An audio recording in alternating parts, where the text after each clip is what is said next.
January 19th meeting of the Quincy Planning Board. I'll take roll call first. Ali Shaughnessy present. Senator John Kelly present. Kimberly Veland present. Christopher Reed present. Member Foley present. Okay, great.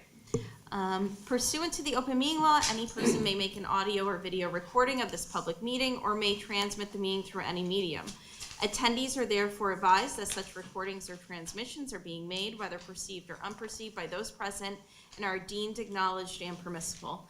The board requests that you please be courteous to the proceedings and turn off your cell phones.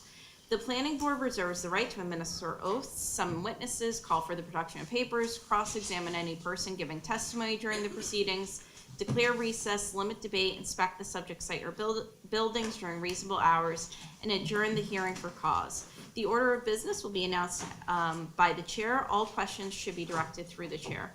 Any person wishing to speak, please raise your hand for recognition. When recognized, please state your name and address, specific interest in the proceedings, and special credentials, if any, pertaining to the presentation. Please speak slowly and within the context of the hearing matter. The hearing is being stenographed and taped for the public record. The planning board reserves the right to exclude any unnecessary, irrelevant, repetitive, or harassing presentations.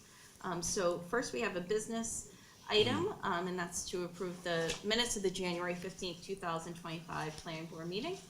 So moved. Second. So we'll give it to member Kelly and member Foley. All those in favor? Aye. Aye. Any opposed? None. Okay. The first item on the agenda is a public hearing, 552 Hancock Street and 8 Ellington Road, planning board case number 2025-02.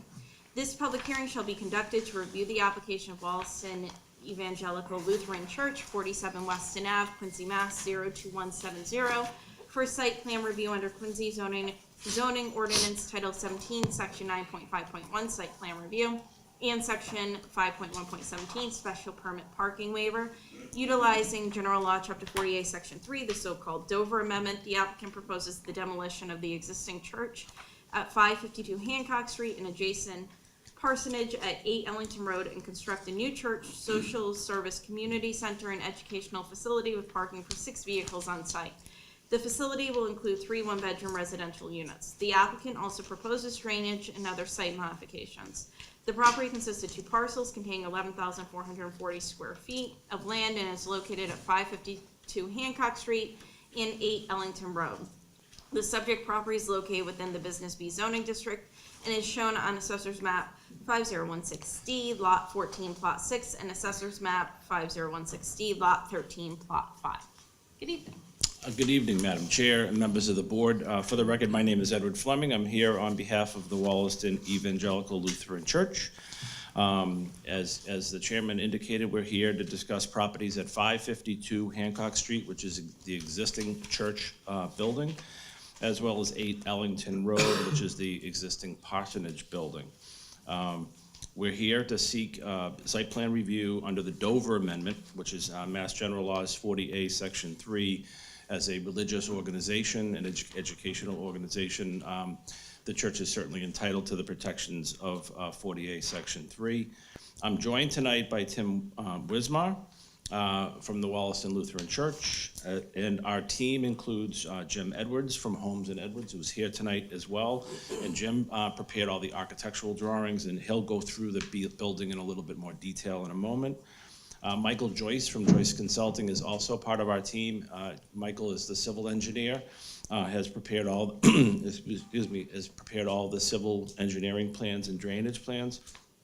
Michael is not here tonight. He's on February vacation with the kids, so he was not able to be here. However, he's had communications with the DPW department, and will continue to work with DPW and the peer review consultant. And we're also Erin Fredette from Bowman is our traffic engineer. Erin prepared the initial traffic report that was filed on the initial proposal, which we filed a year ago, and you may remember. But Erin has been asked by Allie Rule, the city traffic engineer, to update that report, and she is doing so, and providing and having conversations with Allie about that. Excuse me. So I'm pleased to be here tonight representing the church. As you remember, about a year ago, or some of you may remember, a year ago we filed a proposal to replace the existing church at 552 Hancock Street. During that presentation and in our discussions with the planning department and the community, concerns were raised about the overall size of that initial proposal. And concerns were raised too about the traffic and the parking that building may demand. And as a result, that matter was withdrawn from this board's consideration, and we went back to the drawing board. And Jim did some wonderful work in making changes to the design of the building that I think directly addressed the board's concern about the overall size of the proposal. So we're here tonight to talk about those changes, but really we'll go through the whole presentation again. So if I could just give a little bit of background, and then I'm going to turn this over to Jim. The church at 552 Hancock Street is a very old building. It was built in 1934. It's falling apart in many respects. It's leaking. All the community facilities are actually located in the basement, and the only access to that basement is a steep set of stairway that goes down from Hancock Street. And this building services an elderly community primarily, and it has no handicap accessibility whatsoever. In fact, the church itself is on the second floor. So a lot of the people that visit the facility need assistance getting down or up the stairs in the facility. There's no elevator in the building that allows them easy access to these services. And the basement of the facility is really not suited for these community services. It's really small. What happens is, during these community services, the church needs to set up the chairs and the tables and then take them down when there's different activities during the day. So it's just not well suited to service the community. As a result, this proposal proposes for a new facility to be constructed on the site. To do so, and to do so appropriately with the handicap accessibility, the church is not only utilizing 552 Hancock Street, but also the parsonage in the back. And this new facility will actually provide parsonage or provide housing for the pastor of the church. And we'll talk about that in more detail as Jim goes through the plan and explains the levels of the floor levels on this building.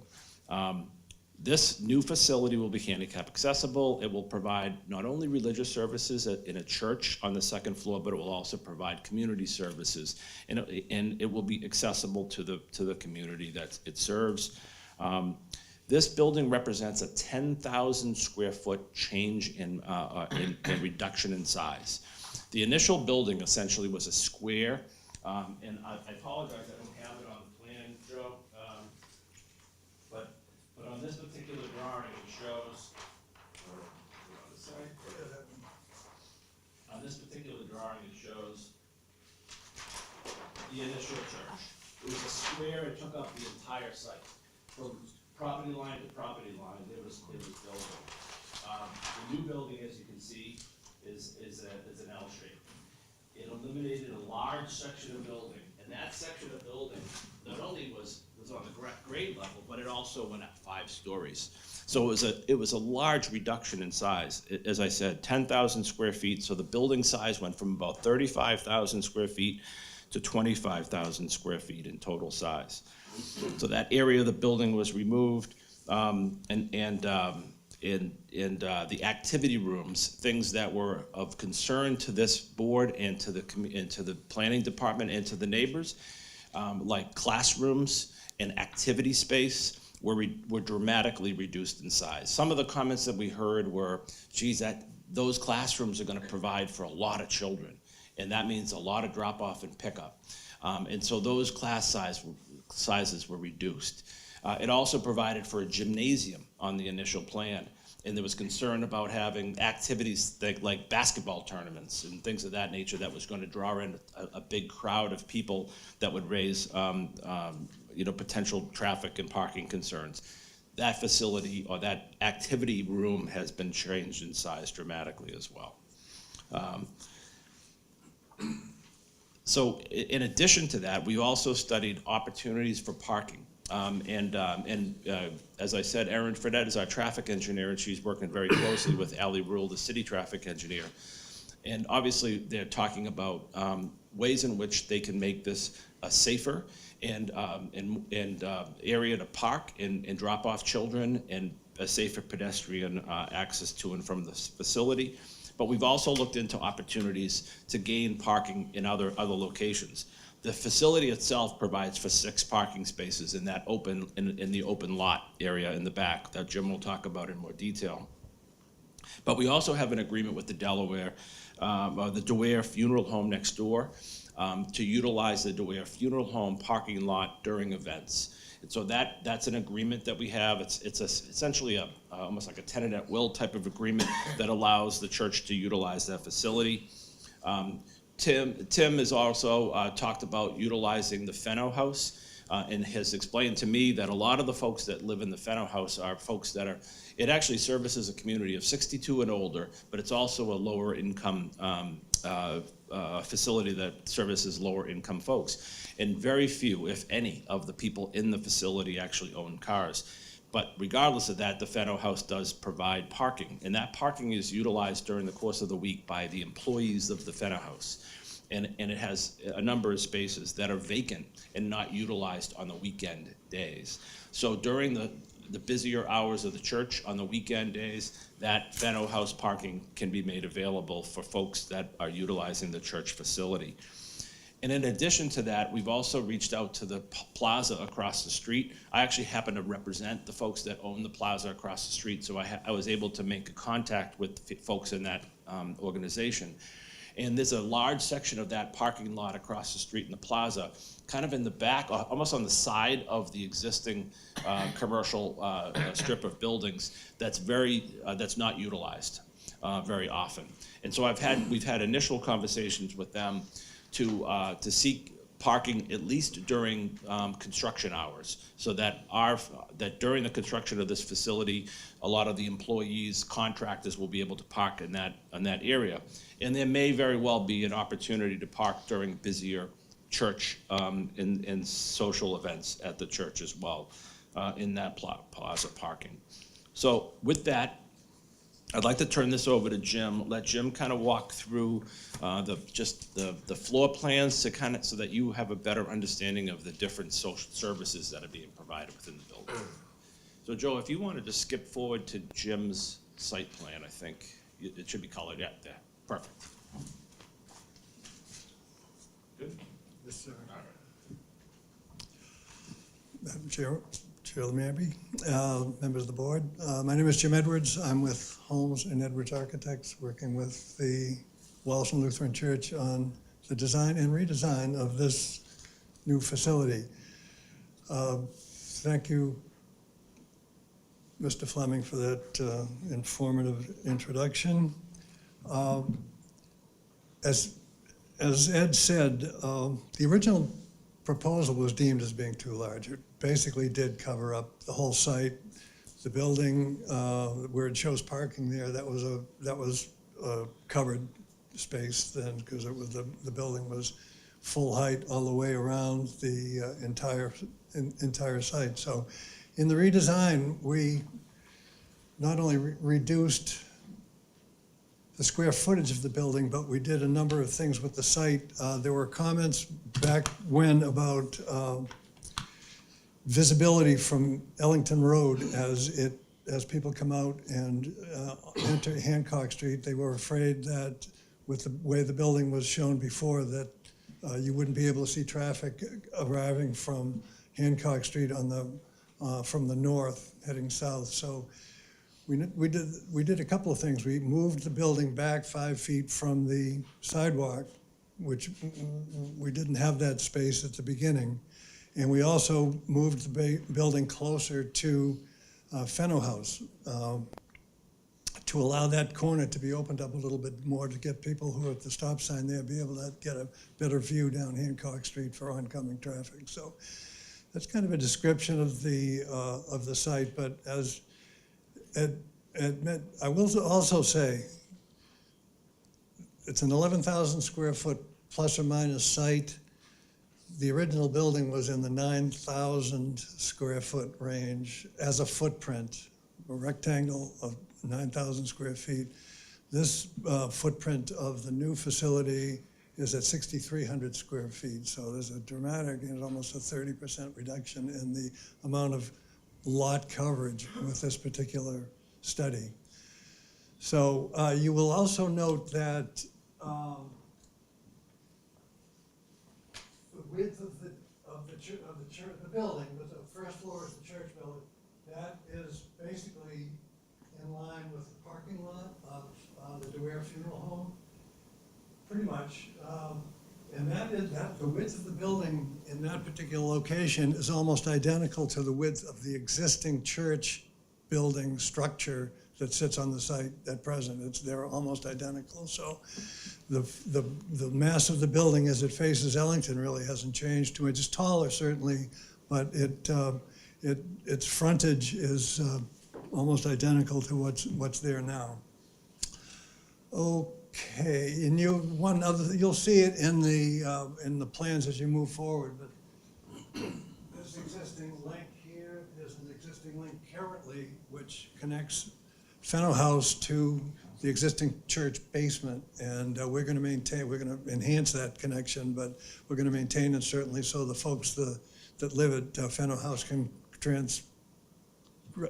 just move over into the new facility without having to go out in the weather, and that's kind of a nice benefit. There's 170 units in that building. A lot of people will be able to move over to the new facility for all kinds of different activities without going outside. So, okay, one more, please.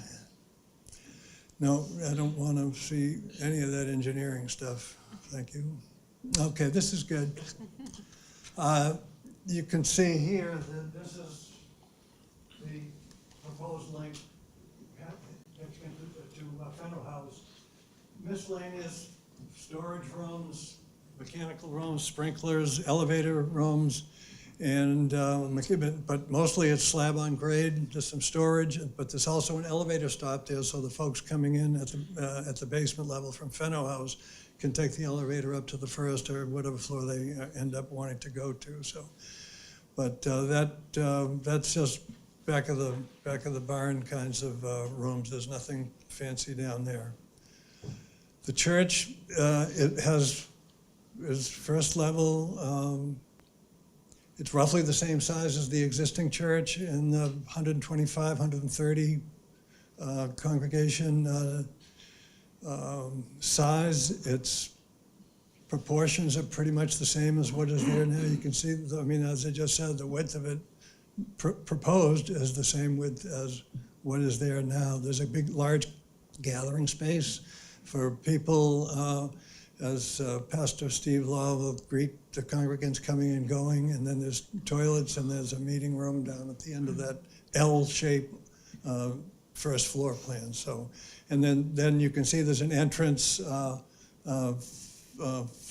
off the parking lot into the building. So it's roughly what they have now for a church footprint. So next drawing, please. And again, similar to what the existing church facility has, there's a mezzanine level. Obviously, the church, well, I won't say obviously, but the church itself is a two-story space and has a very high ceiling. So in the intermediacy of that ceiling, we've created a mezzanine. There's a mezzanine in the existing church right now, but it's a functional kind of space for choir practice. Pastor Steve Law has an office there. There's a storage area and private toilet, and then they have audio-visual capabilities and perhaps a small office looking out onto Hancock Street. But the program elements there are essentially what is existing in the existing church. So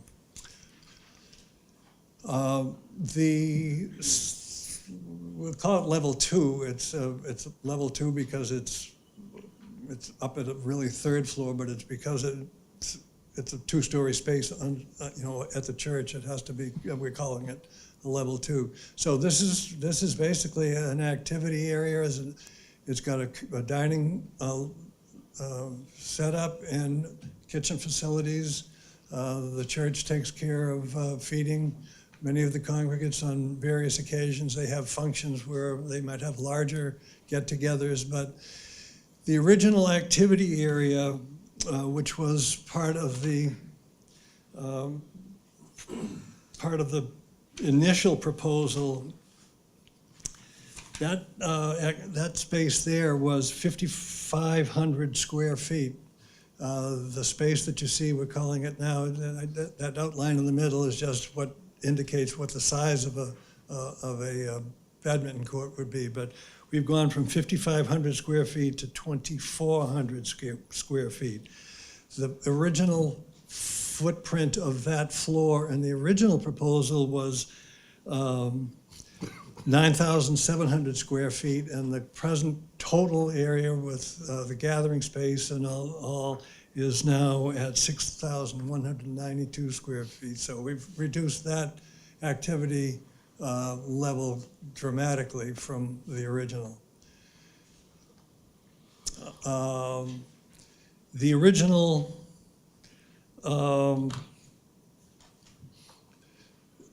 again, the original building was this, so that we had many more classrooms, and we've reduced that dramatically. We had 9,700 square feet of classrooms on this particular level, and we're down to, I think, 3,500 square feet. So this this particular story is greatly reduced from what we had originally, but it's the program for the church is well thought out. They're going to have all kinds of English as second language. They'll have history classes. They'll have all kinds of. It's basically after school functions for the kids, and maybe things for adults on the weekends. But it's a different educational facility than it was initially intended to be. So on the next level, you can see where the activity space was. We're going to hopefully build a rooftop activity area so that the people who use the space, who might want to come out get in the good weather and do Tai Chi or just walk, exercises, whatever. But that is on the roof of the gym, if you want to call it that. And it's just an outdoor space where they can gather.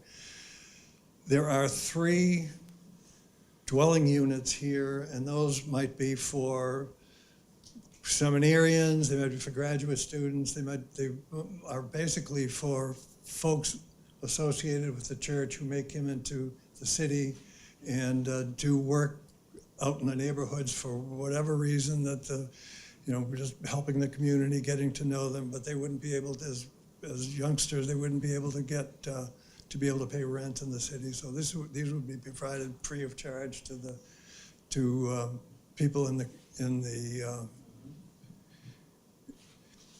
the organization. Let's put it. They'd be brought in from all different points of the United States, depending on their capabilities to work in Quincy. So that's what those are for. They're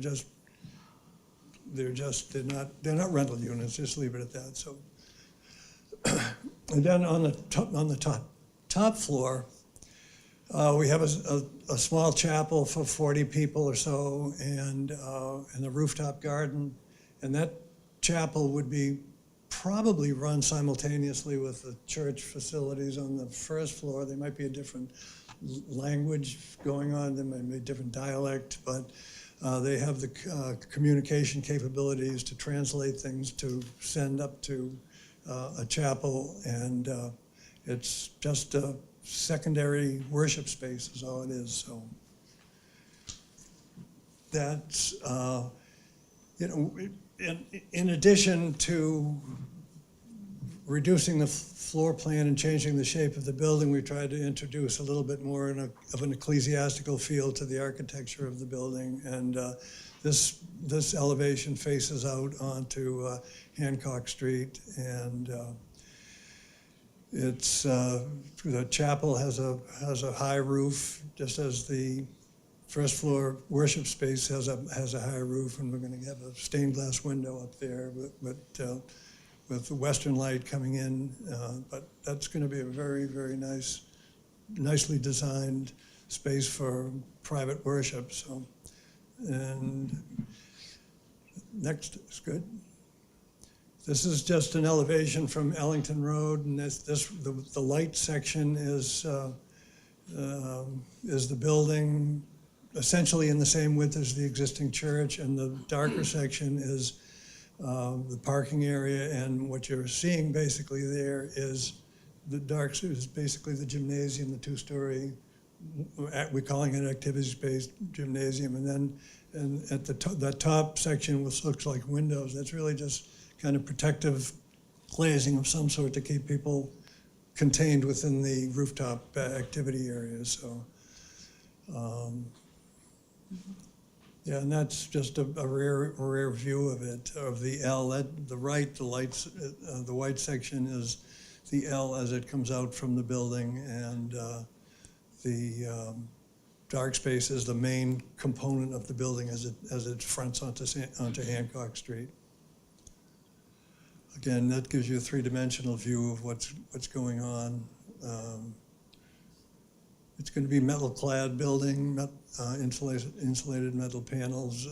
We're thinking of a two-tone gray and white, and the Wallaston Lutheran Church has a burgundy color accent that they'd like to interject where it's appropriate. We did the same kind of a thing we helped the church do over Fenner House a few years ago, and we created a color scheme. You can see it on the balcony railings there.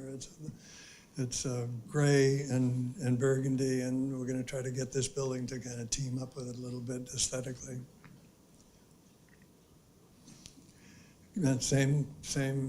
This is just an aerial view from Hancock Street. So, two things. Thank you for the opportunity to present this tonight with Mr. Fleming, but I also thank the residents who came to the 3 meetings that we've had in this building. The local folks came out. They were always thoughtful. They had good comments. They were considerate. Nobody got too wound up about anything, and they gave us some good feedback. And we're grateful for their part in getting us to a point where we hope this project is ready to fly. So, thank you, one and all. So, Madam Chair, members of the board, I think you've got a good feel for the dramatic changes that have been made to the proposal, and we feel as though this is a church and a community center that really services the local community. Many of the folks, as we talked about, not only come from the Fenno House right next door, but a lot of folks walk from the community, walk and bike from the community. So we anticipate that it really will not have a dramatic impact. And I think the changes, as you can see, from some of the 2-level space, even though the building might appear a little bit larger, the inside area is really not quite as big as even appears from the outside. But the elimination of that back section really not only made a smaller building, but it also opened up the impact or lessened the impact that the building has to the residential uses in the rear. Since our engineers are not here tonight, that essentially is our presentation for tonight's meeting. We had an opportunity through Councilor Mitten, who I believe is away this week, and he hosted a neighborhood meeting at the church facility. I thought it was reasonably well attended. Some great questions, comments, and concerns that were raised in the meeting, and I think that Jim did a great job in trying to directly address those concerns of the community. In the end of the day, I think we assured them that this is not going to have the impact on traffic and parking that they really were concerned about. So, thank you. Thank you. Let me see if anybody has any questions. Yes. Good evening, Councilor Jim. Good evening. My first thing is to say I'm happy with what you came back with, the design. I like it. I think it looks nice, and you got that setback. And now this is probably a completely crazy question. So you have an outdoor area in the back, activity area. Would there be any type of I know this is really crazy, but nobody would ever put pickleball out there or any type of like basketball playing, or any type of like volleyball playing, because that noise would carry, I would think, you know, even though the next door neighbor it's their garage and then their house, the abutting neighbor behind there, I just wouldn't, I don't think I'd want, I know if I was living next to it, I wouldn't wanna hear that on the deck. And the other part is the garden area, which I think is lovely, but overall, I think it's attractive, and I think you've done a nice job, Jim. That space will be limited to passive outdoor activity, walking, maybe dancing, so things that are, that won't be intrusive on the neighborhood and as far as noise. No basketball, no volleyball, no activities of that fashion. It's really just, it's actually an opportunity for the folks that utilize the facility to have some outside space, you know, because they don't have that necessarily Yeah. otherwise. So we serve mainly, Tim, why Could don't you you just, yes, thank you. just identify yourself first. Hi, I'm Tim Wismar, 32 Piermont Street. So the population that we serve is mainly elderly Asians, and they are very into doing Tai Chi and Qigong in the morning. So that was the main thought behind that space. I love which it, is people I don't want it outside. to be, Yeah. you know, too much noise, or, you know, thinking about the other people there too. I think it's great, great. Yeah, I just Sun, thought it was worth fresh mentioning air. that was the idea behind it. Thank you. Sure. I Yes, have a few Member Kelly, questions. yeah. So, number one, on the transformer out front on Hancock Street, it's in between, it looks like it's on the Fennel House property. And I was wondering, and I don't like a transformer right on the edge of a sidewalk with traffic moving up and down. Can be hit very easily, cause a problem. Have you looked into possibly moving it down to like Ellington Road? Can tuck it down near the parking lot, conduit down, yeah, so AS 100.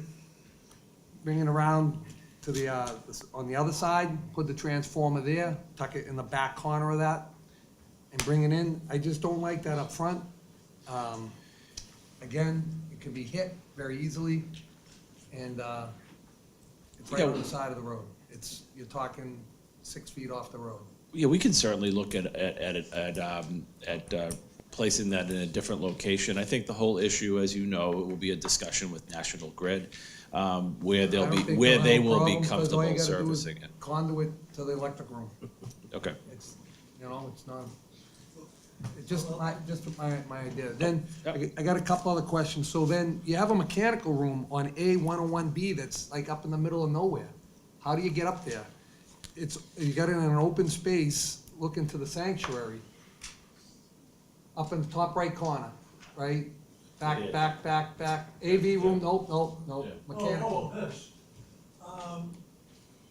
That's gonna be, I don't know if it'll be in the air handle, we haven't designed mechanical systems on this thing yet, but that's like on the roof of that little, let's call it a sacristy, a dressing room for Yeah. Pastor Law. So, you're right, I don't know whether there'd be. I'm just looking at the access- plan and I'm like going, Yeah, gotcha. I didn't bring my pixie dust with me. At the best, that would just be a little air handle to take care of something, but I don't think we wanna put you're right, we don't wanna put a mechanical room where you can't get at it. Right.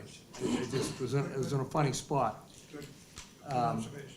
And what do you have for outside lighting in the parking lot, in the, just around the neighborhood? I mean, do you have any outside parking lot that's gonna light up the parking Yes, lot and at all? photometrics were due, but if you wanna go back to that site plan, I'll just show you where the Yeah. outside lighting is going Sure. to be. We talked about, I've got a lighting engineer designer, we talked about poles, but he thought we could get 1, 2, 3 building lights with the proper beam spread that brings the light out to here, gets the parking lot taken care of nicely, Right. and gets people in and out without any problems. This is a soffit, if you wanna call it, because the gymnasium section goes over this, but we're gonna have some downlights in here. that Recessed just- lighting facing down or something like that, right?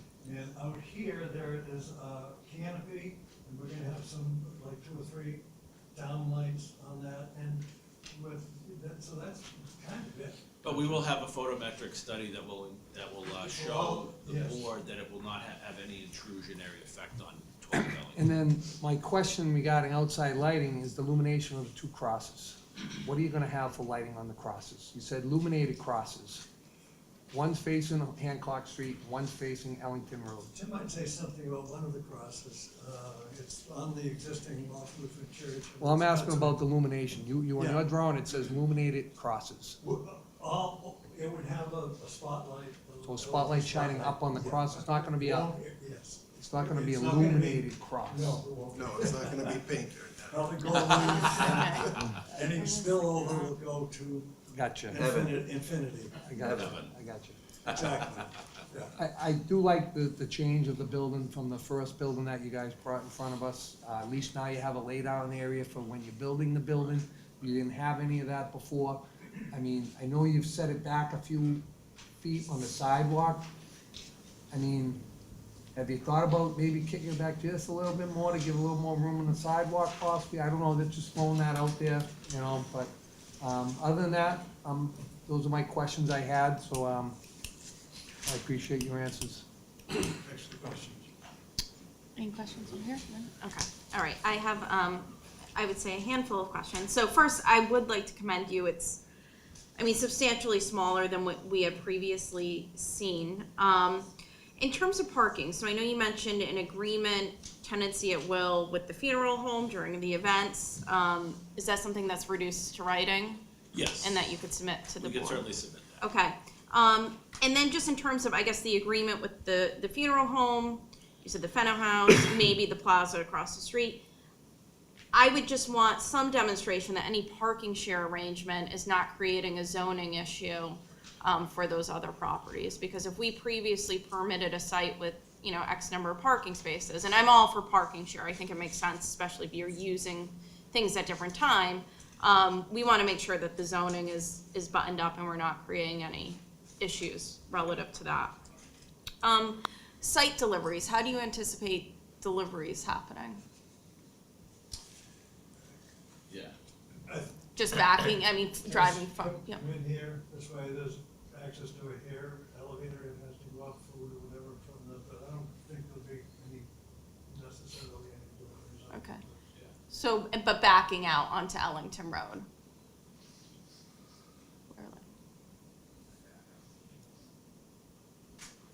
Yeah, Yeah. okay, all right. The biggest type of delivery that we would have would be like an Amazon truck or something like Yeah. that.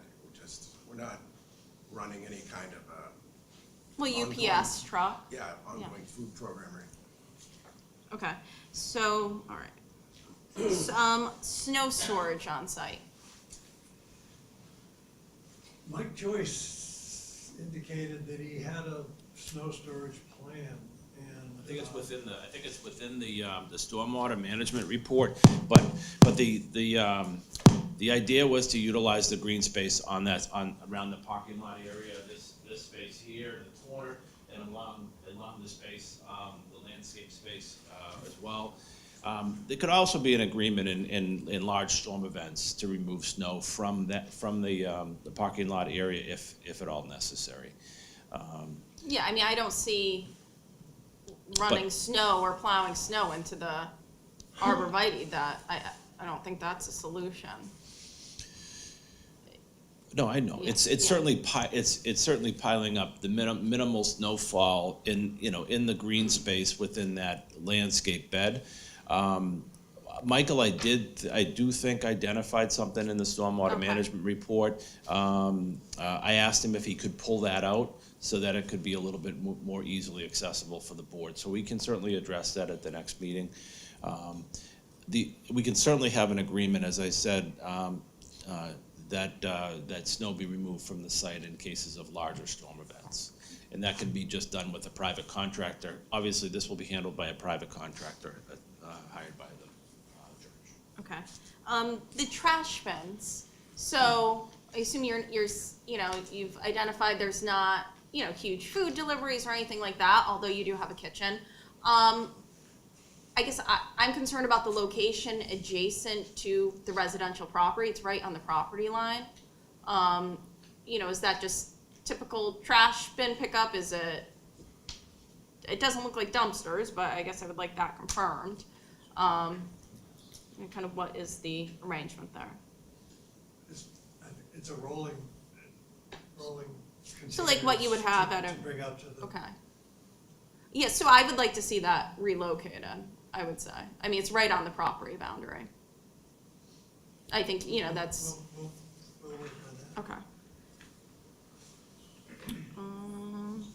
And then I guess right in that area as well. So I think the green arborvitae are great along the property line.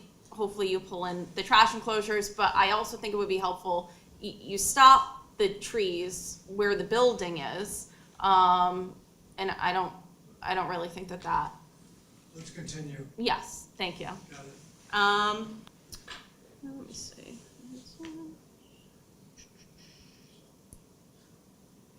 I think that's it for right now. Just let me see.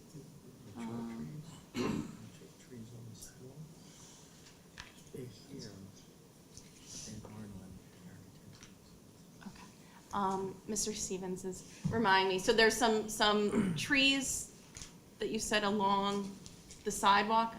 The two in the sidewalk on Ellington, I noticed it's shown here, but in the architecturals, that wasn't added. Is the intent to try to keep those mature trees right on the sidewalk edge? We're gonna try to keep them. and- Okay. And probably supplement those spatially with some new plantings, but. Well, it looks like they're on the city Yeah, sidewalk, right, we're gonna try to keep those. so that's it's just an area of focus. Yeah, I think there was a tree on the property, that's gonna be pulled up, and Right. there'll be a new landscaping. And we Tree. certainly should not interfere at all with the trees that are on the existing public way. And so, but we can look at that to make sure that the other plantings are coordinated with those trees.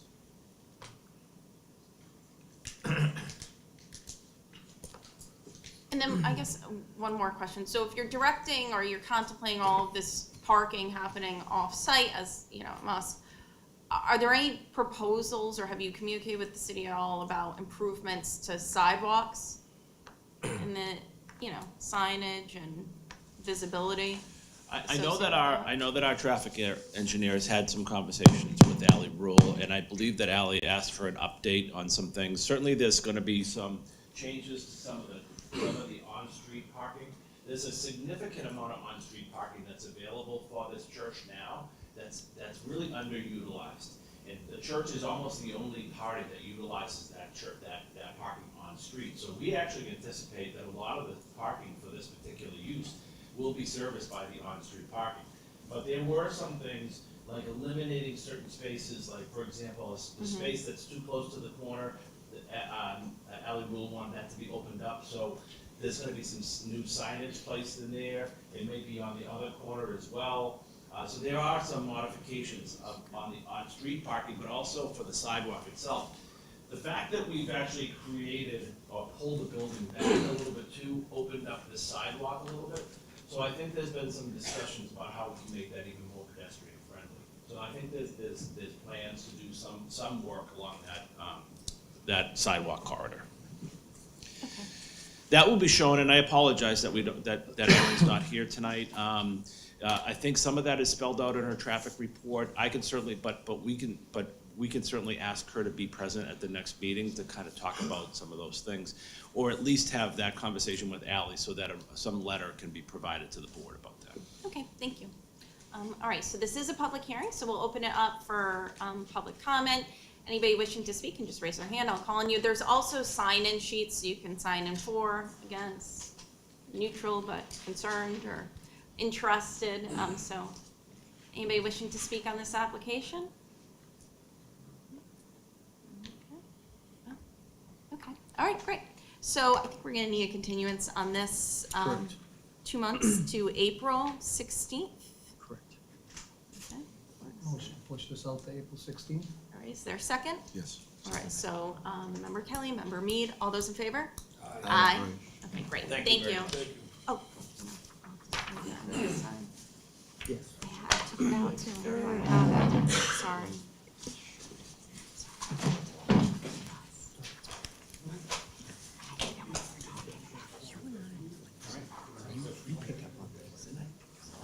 Good.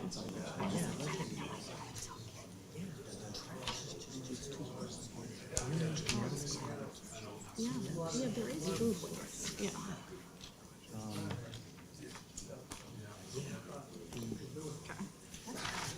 Sorry, I didn't know.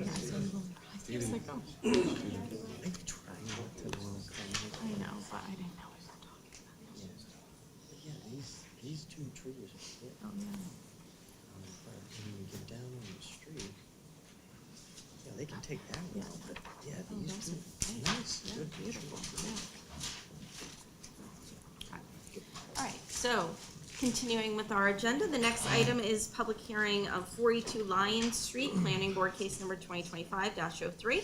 This public hearing shall be conducted to review the application of 81 Faxon Park Road Realty Trust, 42 Lion Street, Quincy, Mass. 02169 for site plan review under Quincy zoning ordinance, Title 17, Section 9.5.1, site plan review, and 5.1.17 parking waiver. The applicant proposes the removal of the existing single-family house and the construction of 3 new single-family houses consisting of 3 floors with garage and exterior parking for a total of 9 spaces.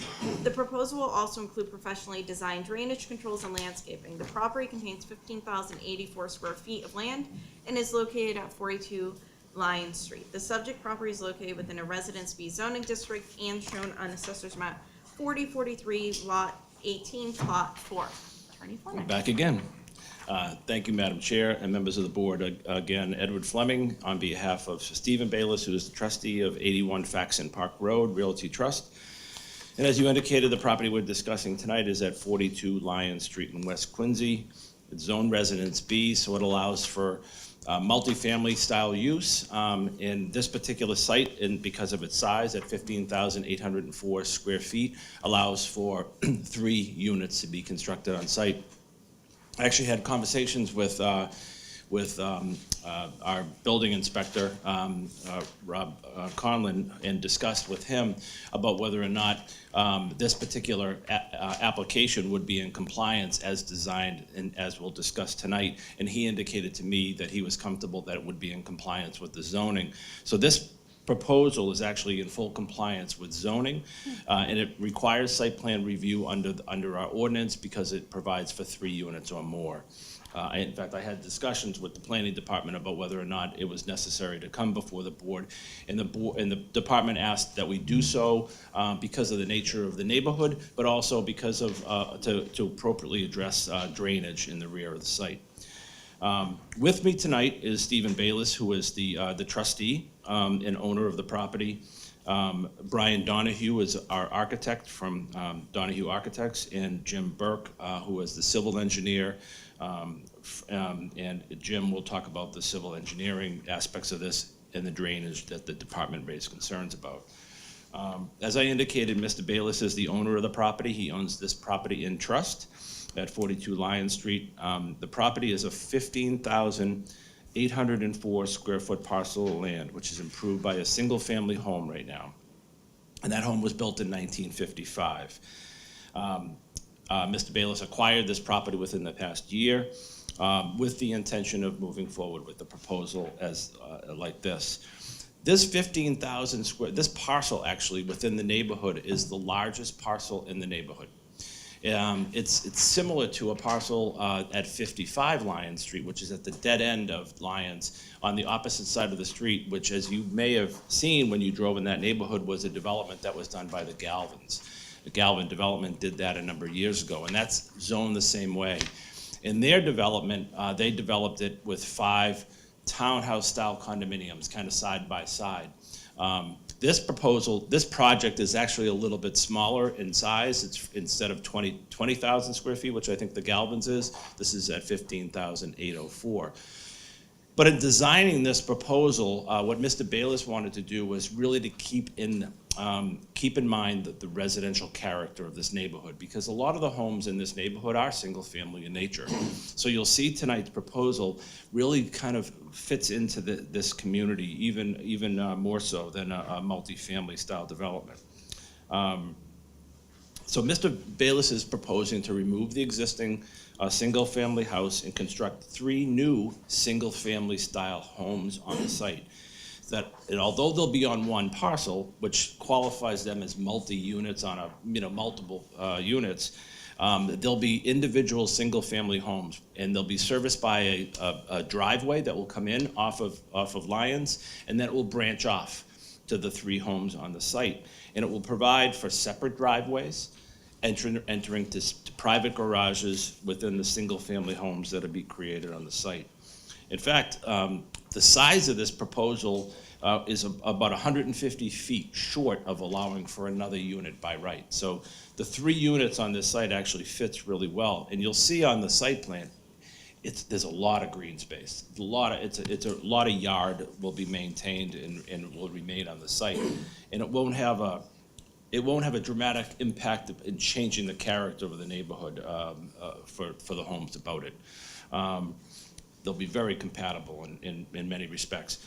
They will be 3 stories in height, and they'll provide for garage and a foyer on the first floor and small office, and then the living area will be above the garage with living room, kitchen, master bedroom, and then bedrooms on the higher level. So I'm going to turn this over. Oh, we had an opportunity. I know Councilor Devine is here. And although we didn't have a neighborhood meeting on this, we spoke with Councilor Devine early on in the proposal and with the idea and goal of reaching out. And I know Mr. Bayless had an opportunity to talk to some of the neighbors, but in one neighbor in particular who I believe presented or may have presented a letter and may or may not be here tonight, Mr. O'Donnell. And Mr. O'Donnell actually is the abutting neighbor. And he presented a letter to Steve Bayless and asked Mr. Bayless to consider some modifications to the plans, which we can talk about in a little bit more detail. Minor in nature, things like fencing, removing the cupolas, which were on the roofs of the structures, and you'll see that in a moment. And then maintaining the trees as best we can. And there's a lot of opportunity, I think, on this site to maintain some of the large-scale mature trees on the site to really keep it like it is today. So, having said that, I'd like to turn this over to Brian Donahue. Let Brian kind of walk through the plans in more detail. Thanks, Brian. Good evening, Madam Chair, members of the board. Brian Donahue, Donahue Architects here in Quincy. The first thing I'd like to say is that when we first met with Mr. Bayless, we discussed a number of different options, and as Attorney Fleming mentioned, the site is a couple of hundred square feet short of allowing 4 units, and we had talked about going for the 4, but the decision was made to scale it back, do individual homes instead of townhouse duplexes, and keep it within a single-family character. The site, as Ed mentioned, is 15,804 square feet. It's relatively level in nature. It does drop off in the rear and to the west, which is to the left, if you can see the north arrow. Mr. Bayless has already removed the single-family home, so the site is barren right now. And what we would note, and when we get to the next drawing, if we can show the proposed layout, it's upside down from what the original drawing you just looked at. So Lion Street is on the bottom. The trees that are noted on the back rear property line are existing fairly significant sized trees, and you can see that our new buildings are not going to impact them at all. There is one fairly significant tree on the Lion Street side next to the right corner. I don't believe that we'll be able to save that, but the other large trees on the back of the site are hopefully we'll be able to save them. And with some pruning, I think that some of them are in jeopardy of losing limbs and so forth, but I think that Mr. Bayless has agreed to prune them and bring them up to snuff. So as Ed mentioned, we've got 3 very modest style homes on the lot with a front shared driveway that brings you into the center of the site and brings you to each residence. So there's a 2-car garage and a foyer entry with an office or a bonus room on the ground level. And also I'd like to note that the zoning chart on the right shows that we check all the boxes in terms of setbacks, floor area ratio, lot area per dwelling unit. So this site does in fact, this project does in fact meet the bylaws in terms of all the criteria in the zoning bylaw: parking, height of the building. The buildings will be 34.5 feet tall to the ridgeline. If we could go to the next. So this slide just shows the typical floor plan. All three homes are exactly the same, approximately 2,000 square feet, which also fits into that floor area ratio. Showing the ground floor at the bottom right, two-car garage, foyer entry, stair up to the living space, a bonus room at that level, which could be an office or whatever the homeowner chooses. You bring up to the next level. The second level is living space, kitchen, dining, and the primary bedroom. I've been told that I have to say primary bedroom now instead of master bedroom. A master bedroom, primary bedroom suite with its own bath on this level, which is it's a nice feature to have on these, so it doesn't limit sort of elderly people and seniors actually living in these, or 55 and over.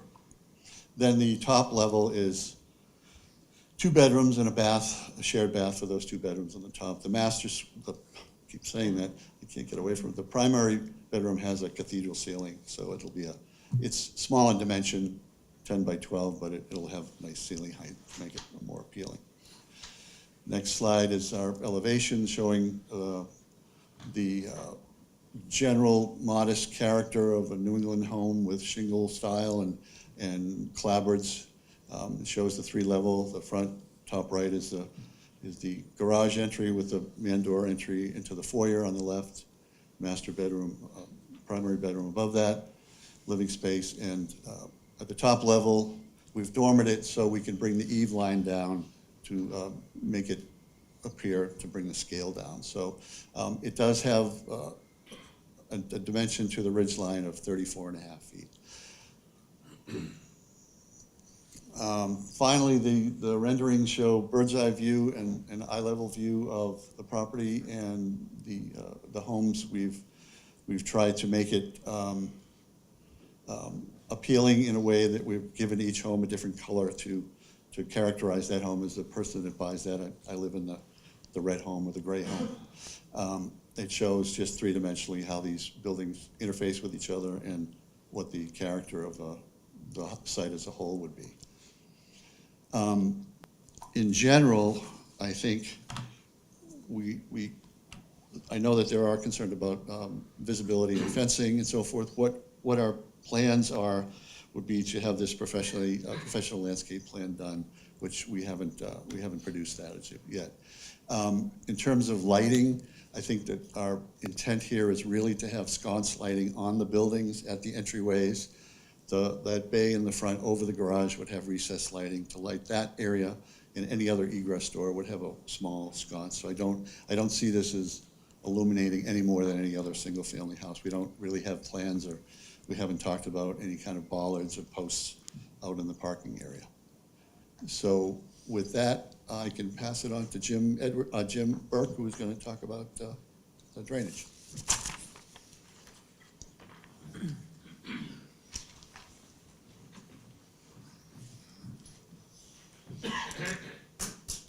Oops, there we go. Good start. Good evening. My name is Jim Burke. I'm with DeSalle Burke Salon. Our offices here in Quincy, and here tonight to discuss the civil site aspects of a small 15,800 square foot project. The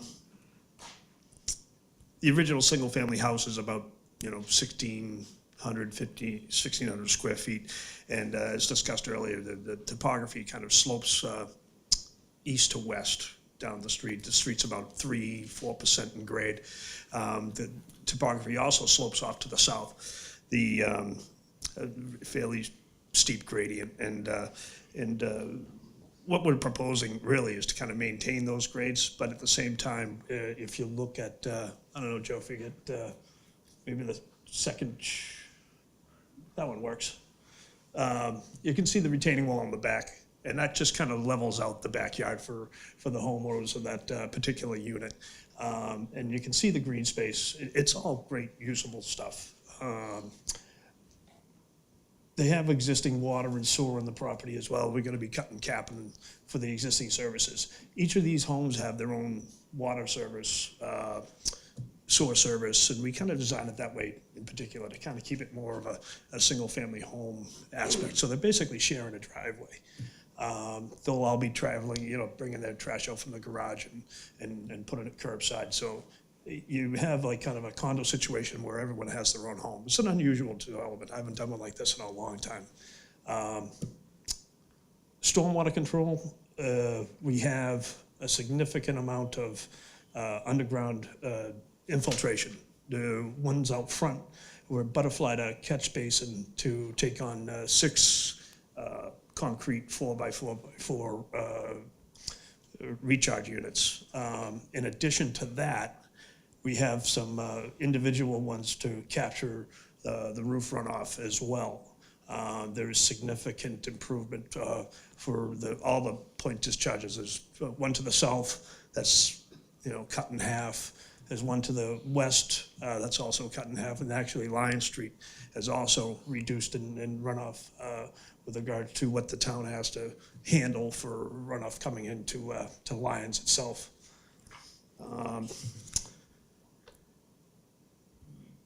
The driveway itself is 22 feet. There is parking for each, you know, there's 2-car garage for each unit, and there is parking out front for each of the units. So the parking itself is significant for this development. I would imagine, you know, with a 22-foot wide drive, you know, maybe on Saturdays they can, you know, sneak the parking on the edge and, you know, sneak home and at 9 o'clock at night and take off. But like I said, it's operates nice. So if you have any questions, I'd be glad to answer them. Thanks. So that is our presentation. I think this proposal gives a great opportunity for single-family housing ownership, that these will all be sold as private single-family homes with an association to maintain their properties in accordance with certain rules and regulations. That's our presentation. Thank you. Great, thank you. Does anybody have any questions? Okay, yes, Member Fulham. Just one question, Mr. Burke, maybe. What's the height of that retaining wall? You know, because the site, you're right, it does slope. And it's saying that it's on grade on the back side of the wall, but it, or make sure, match existing grade.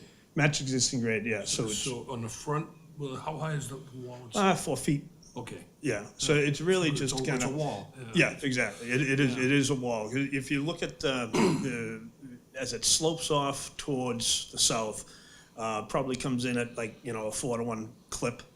I toyed with doing a walkout, but with these foundations are all kind of slab on grade, and I thought, you know, given that wall is not going to be too expensive to build, and there's a couple ways to do it too. And we talked with it with Mr. Bayless with regards to, you know, maybe you could do, you know, 2 tiers. You do like 2 2-footers and that kind of thing. There's a lot of opportunity to really kind of mold that gradient. I actually like it. Yeah. I mean, it's gonna make that land a lot more, you know, Usable. family Yeah. friendly, you know, Yeah. it'll be a usable yard. Yeah, because- absolutely. I see, you know, a little bit of Little League going on in the Yeah, there you go. backyard. Okay. All right, thank you. That was my question. Thank you, Madam Chair. I just have one. Could we go back to SP 100, the zoning chart that was on there? So I know that you indicated that you're compliant with all of that, but I guess I'm having trouble because it looks like, you know, there's a 10-foot, 8-inch setback on the left, there's a 9-foot, 11-inch setback on the right, outside of the building envelope. The way the bylaw reads Yeah. is that on side yards, you can use an average, as long as the Okay, average got it. is All right. 13. So if you take those 2 numbers and you split it, you get 13. Okay, all right, great. That threw me too. Okay. Yeah, I'm like, what is going on? Okay. That's unusual. That's an unusual provision. Okay. And you said for sale condos? For sale. Okay. And limited common area designation is the idea to kind of create, Yeah, they'll Lots be out of very that? limited, very Yes. limited. I think mostly just the driveway, primarily. Okay. And maybe designate some exterior space that each home can kind of utilize for their own private use. okay. And then are you going to remove the cupolas? I know you mentioned somebody was interested in that. I just didn't know if a decision Yeah, had been that made was on a that. letter from our neighbor. Yes. If that's the preference of the board to do so, we're certainly willing to do so. I thought it was, I what's thought the they were top- nice. What's the top height of those cupolas? Or the elevation? Well, Depends, right? again, the bylaw doesn't include those in your Yeah. height measurement. Yeah, I'm But just those are wondering. just a couple of feet, and believe me, there's not gonna be any feelings hurt if we have to remove Yeah. those from the buildings. It's just a stylistic element. And I think Mr. O'Donnell's point was that it looked a little bit out of character in the neighborhood, maybe. Although I thought it was kind of an interesting feature, but we could certainly remove them if that's the preference. I'm not, yeah, I don't know if I have any sort of preference. I was just wondering if a decision. had Yeah, we been- want to work with our neighbor. Okay, great, thank you. So this is a public hearing, so we'll open it up to public comment. If anybody would like to speak on this application, sir. Yeah. And while you come up, I'll just inform everybody, there are sign-in sheets, so you can sign in along the window as well. Ron Petnelli, 9 Hopedale Street. I live in the top left-hand corner of this picture. This is just me fooling around on my phone, but this is approximately the view that we will have of a 3-story building without a cupola. This is only one of the buildings. The other one on the left will be similar as well, and then the one on the right, blocked by that monster in the middle. This is the view that I have. And the slope in the back, I mean, you can see my fence dipping down, is the slope in the back that they're saying is not that much. They're gonna cover with a 4-foot wall. So, I wanna speak to the fact that, that someone's gonna come in and change the very fabric of the neighborhood. And I heard America the Beautiful, as they're talking about at the beginning, how they wanted to fit it in with single-family houses, but there's single-family 3-story houses all on a lot that had a 1-story bungalow. That's changing what our neighborhood looked like. That's not keeping the same neighborhood. We just want to be considered. I'm so glad that Mr. Fleming mentioned the Galvin project down at the end of the street, because we had issues back then, and Galvin came in with a beautiful plan. And their buildings are, 2 stories high, and they fit in with the neighborhood. There's nothing,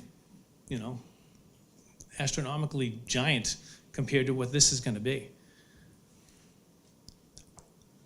I don't know what else to say. I mean, it's going to be, we've been there, it'll be 29 years this year. I hoped to retire to my property and be able to sit there, and now I'm going to be looking at Somerville South. And nothing wrong with Somerville, but I didn't choose to live there. We chose this neighborhood. We've got great neighbors, beautiful neighborhood. Not happy with Southeast Expressway, but I can't move that. That was there when I came. Again, no matter what you do going forward, I hope they've done their traffic studies, because 9 cars coming out of that neighborhood, it's brutal coming out of there. This is a dead end off a dead end going onto West Street. 7 to 9 in the morning, 3 to 6 at night, 9 more cars is gonna be crazy. And if the excavator comes back, please don't let it drive through the neighborhood again. It tears up our roads, and they're bad enough. Thank you. Thank you. Anyone else wishing to speak?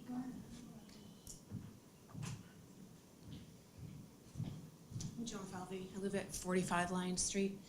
I'm about where the ST&R is and street down the bottom. So I'm just trying to understand where the driveway is actually going to ingress and egress, because I don't want the lights coming right into my living room window. Also, I'm curious about the wall, which we talked about the back, but in the renderings, there is a wall out in front. So I'm trying to understand, what kind of a wall? Is it Techo block, and how tall is it? And there's a fence that's also noted on the renderings. And does it go all the way around the property, or are we just talking about the one in the back? And I know I heard it was a 22-foot wide driveway, but again, I'm just trying to understand where it comes relative to the 2 properties across the street. I'm on the right, the Scarnices are on the left, and the civil drawings are wrong. They're mismatched. So, that's it. Okay, great, thank you. I'll open it up after, so you guys can answer. Anyone else? Yes.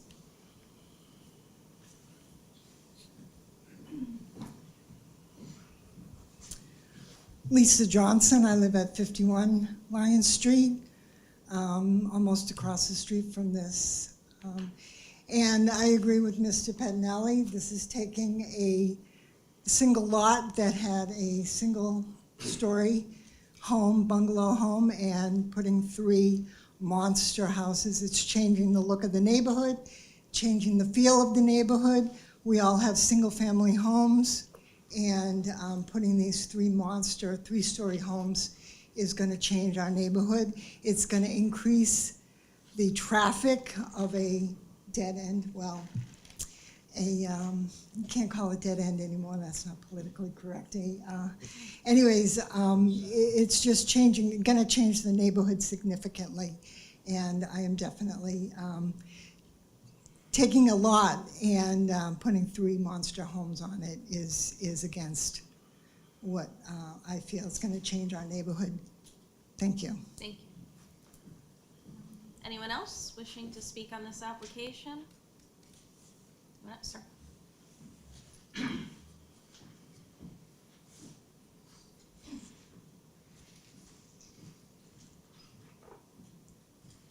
Good evening.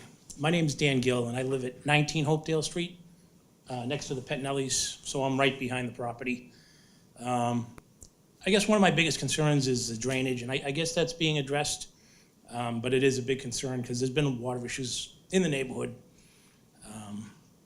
And also the height of the retaining wall. When I stand in my backyard and look up at the property, it's a lot higher than 4 feet. So I'm not sure where that number comes from. But I mean, I would say it's 10 feet. And I don't know what kind of a wall I'd be looking at. And I'd rather not look at a block wall 10 feet high.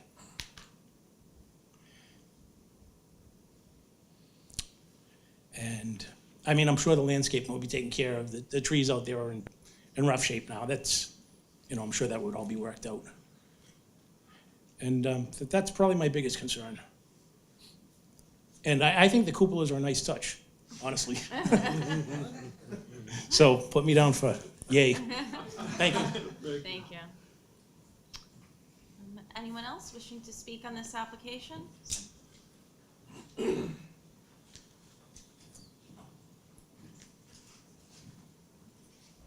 Lorenzo Scarnisi, I live at 41 Lyons, which is directly across from the project. I am in favor of losing the cupolas too. I don't think they fit in this. We don't live in Marshfield or Duxbury or Pembroke where that type of stuff is used. If they're doing anything out front with walls or fencing, I just want it to be a wall that matches the neighborhood, not a concrete wall or blocks or whatever. Make it look like the rest of the walls in the neighborhood, and if there's gonna be fencing in the front, no higher than like 4 feet. I know on the plans it shows 8-foot fencing around, 6-foot fencing, I'm sorry, around the property. I don't want it to look like a compound. And that's, I don't have any other concerns, I don't think. Other than that, I mean, I would prefer to have 2 houses instead of 3, but I mean, that's what they're gonna build. We'll make it work. Thank you. Can I ask you a question? Sure. So you said that you live directly across the street from it. Yep. And another resident said she lives directly across the street from it. Who lives right across from where the driveway's gonna be? We don't know. Well, both of us, but we're trying to understand where the driveway exits. It's right in the middle of the Yeah, I property. mean, my driveway's probably right here. And that's, my house is here with the driveway. And then her house is here with the driveway over here. So if your driveway is opposite their driveway, and the car comes out, the lights are not shining inside of your house, are they? Not into my house, no. And is there a house, I mean, where the existing house used to be in the center roughly? Yeah.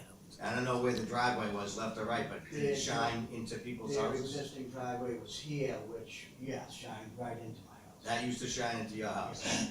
Now it won't be shining into your house.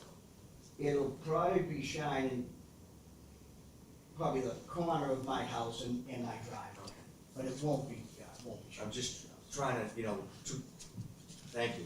I just didn't know it was shining. Sure. Right. Don't back up. Didn't you? Go ahead. Oh my God. Larry's right, but just to understand, there's a slope on the street, and I'm in a single-story home, and the Scarnices have a taller house, so that's but just for note, so the street goes down from left to right, and I'm on the single-story house, so that's why I'm asking about the lights, and make sense? I'm not picking on you. No, you can pick on me, I'm fine. I'm good with all I'm not that. trying to pick on anybody. I Right. just want to know where the light's shining, that's all. And just for context, I know you see a lot of these development requests, but just know that the house that was there burnt down. And the neighbors that are here tonight all witnessed that. So we're vested in this, and we really care what goes there. And I'm not in favor of the cupolas. So thanks for listening. Thank you. Anyone else wishing to speak on this application at this time? Okay, yep. Yep, you just have to come up if you're going to speak.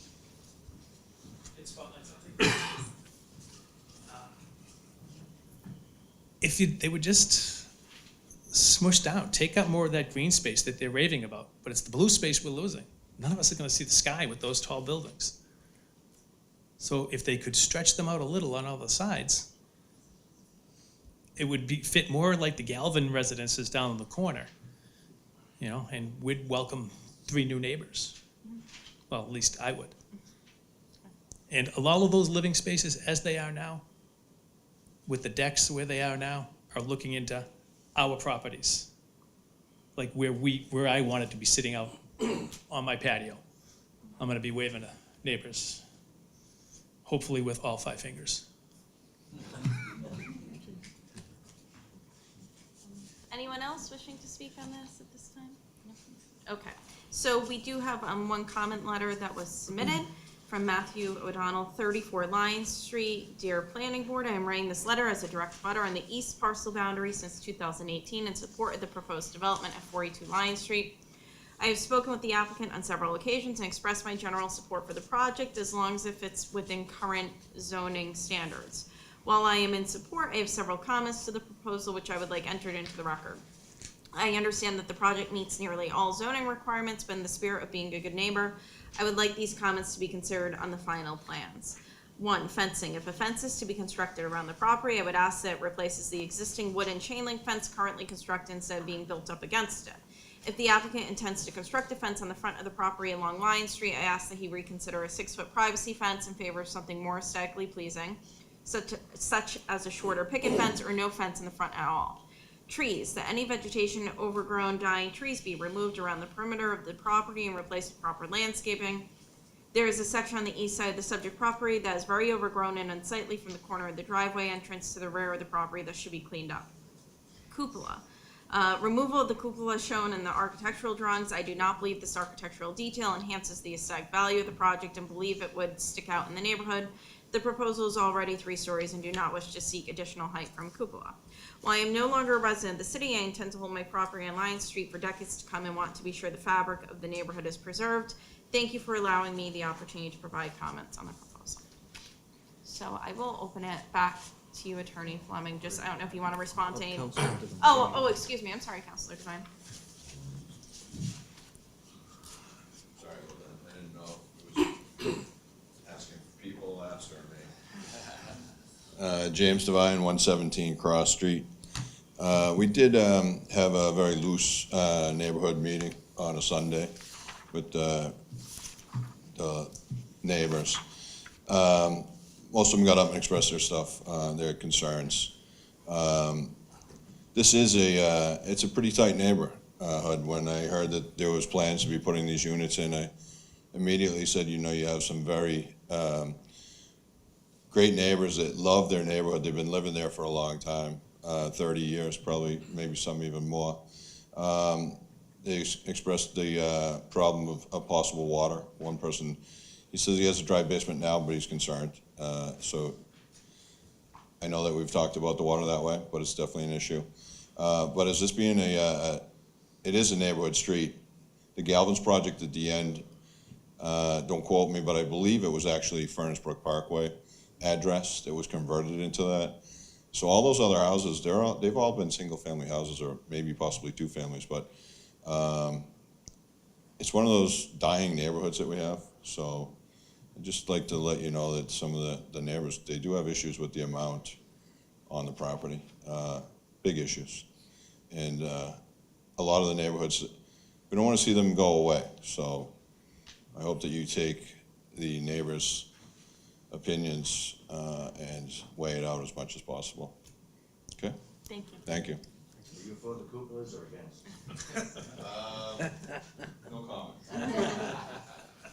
All right, Attorney Fleming, I don't know if you want to respond to some of the questions. Type of wall, type of fence, if any decisions have been made, location of driveway relative to across the street. I think the height of the retaining wall was 4 feet, Jim had said earlier, but just some of those questions. Yeah, we certainly want to work with the neighborhood, and now that we've heard their concerns, I think what I can do is I can speak with my client, and we can come up with some better designs on issues related to the wall, issues related to any fencing. We could talk with the neighbors and maybe meet at the site to show them where the location of the driveway will be and how it may impact them for issues related to lighting, for vehicles that may be coming out of the driveway. So we'll address that. I think the best way, honestly, for us to address it is between now and the next meeting, to actually go to the site and talk with the folks at the site. It sounded like Councilor Devine had the opportunity to have like a local a neighborhood meeting, so maybe we can follow up and do that same thing again. We certainly hear their concerns. All I can say to everybody, and I think that, and I want everybody to understand that when Steve Bayless came into the neighborhood, he wanted to do a development in full compliance with the zoning. So he's not asking for any zoning relief here. So the 3 stories is actually allowed under the Residence B zoning. But we heard your comments and concerns. I think that the best thing we can do is maybe meet right at the site with some of the neighbors. I would just offer, you do have green area, open space to play with. You're 5 times what's required. Right. So, the thought of maybe dropping down the height, expanding the footprint to some extent, might, be. That's something we can certainly look at. I'm not saying, I'd love to see the green space, but, there was a concern about the towering nature, the height of these structures. That seemed to be a repeated expressed concern. I heard that loud and clear from Mr. Pagnelli, and we certainly want to be responsive. So, and Steve, like I said, Steve came in here trying not to jam anything into the neighborhood, not to ask for any zoning relief at all. And now that he's heard these comments, I think we can have follow-up conversation. Thank you. Thank you. All right, so I think we're looking to continue this to April 16th as well. All right, so is there a motion to continue? Motion to continue to April 15th? 16th. 16th. Okay, so that was Member Kelly and Member Mead. All those in favor? Aye. Opposed? None. Thank you again. Thank you. Thank you, everybody, for coming, too. Thank you.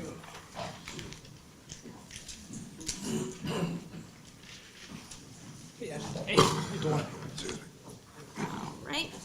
So the next item on the agenda is public hearing, 45 Station Street, Planning Board case number 2025-04. This public hearing shall be conducted to review the application of 45 Station Street LLC, 40 Harness Lane, Braintree, Mass. 02184, for site plan review under Quincy zoning ordinance Title 17, Section 9.5.1, site plan review, 5.1.17, parking waiver. The applicant proposes the removal of the existing single-family home and the construction of 5 new townhouses along with 12 parking spaces. The proposal will also include professional design drainage controls and landscaping. The property contains 13,135 square feet of land and is located at 45 Station Street. The subject property is located within a Residence B zoning district and shown on Assessor's Map 4029, lots 5, plot 12. Good evening. Good evening, Madam Chair, members of the board. My name is Patrick Foley, business address 265 Willard Street in Quincy. I'm the attorney for the project here tonight. I'm joined here tonight with Arthur Chu, who's our architect, and Chi Man, who's our civil engineer. The property we're here to discuss tonight is 45 Station Street, which is located in the residential B zoning district of the city of Quincy. Currently on this 13,135 square foot lot is a single family home. I want to preface my presentation by saying that this project will still need to go through the zoning board to be granted all the appropriate variances that we'll be seeking. Station Street and the abutting Westford Street has only a handful of single-family homes, but for the most part is mostly all multifamily homes and a couple larger developments sprinkled in there. This street is right off of Center Street. It's a great location. You're about 2 minutes from having access to 95 and 128, 2 minutes from being able to go on 93 North, and then also having access to Route 3 South as well. I also want to mention you're less than a mile away from the train station as well. As you can see right here, get this clicker going. There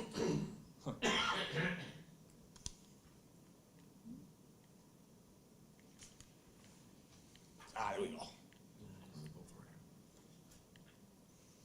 As you can see right here, this is the current property that's there right now. It is a single-family home on a 13,135 square foot lot. What the applicant is proposing to do here tonight is they are seeking to replace this and improve the property with 5 townhouse-style homes with 12 parking spots. These will be condos, owner-occupied, run by a homeowners association, better known as an HOA. Each unit in this building will pretty much all be the same. There'll be roughly between 1,950 square feet inside the units, 2 bed, 2 baths. The way the project is designed today, construction would probably take roughly between 9 to 12 months to complete. Like I mentioned earlier, Station Street is mostly all multifamily homes, as well as a few development projects in there as well. This right here is right next door. This is 55 Station Street.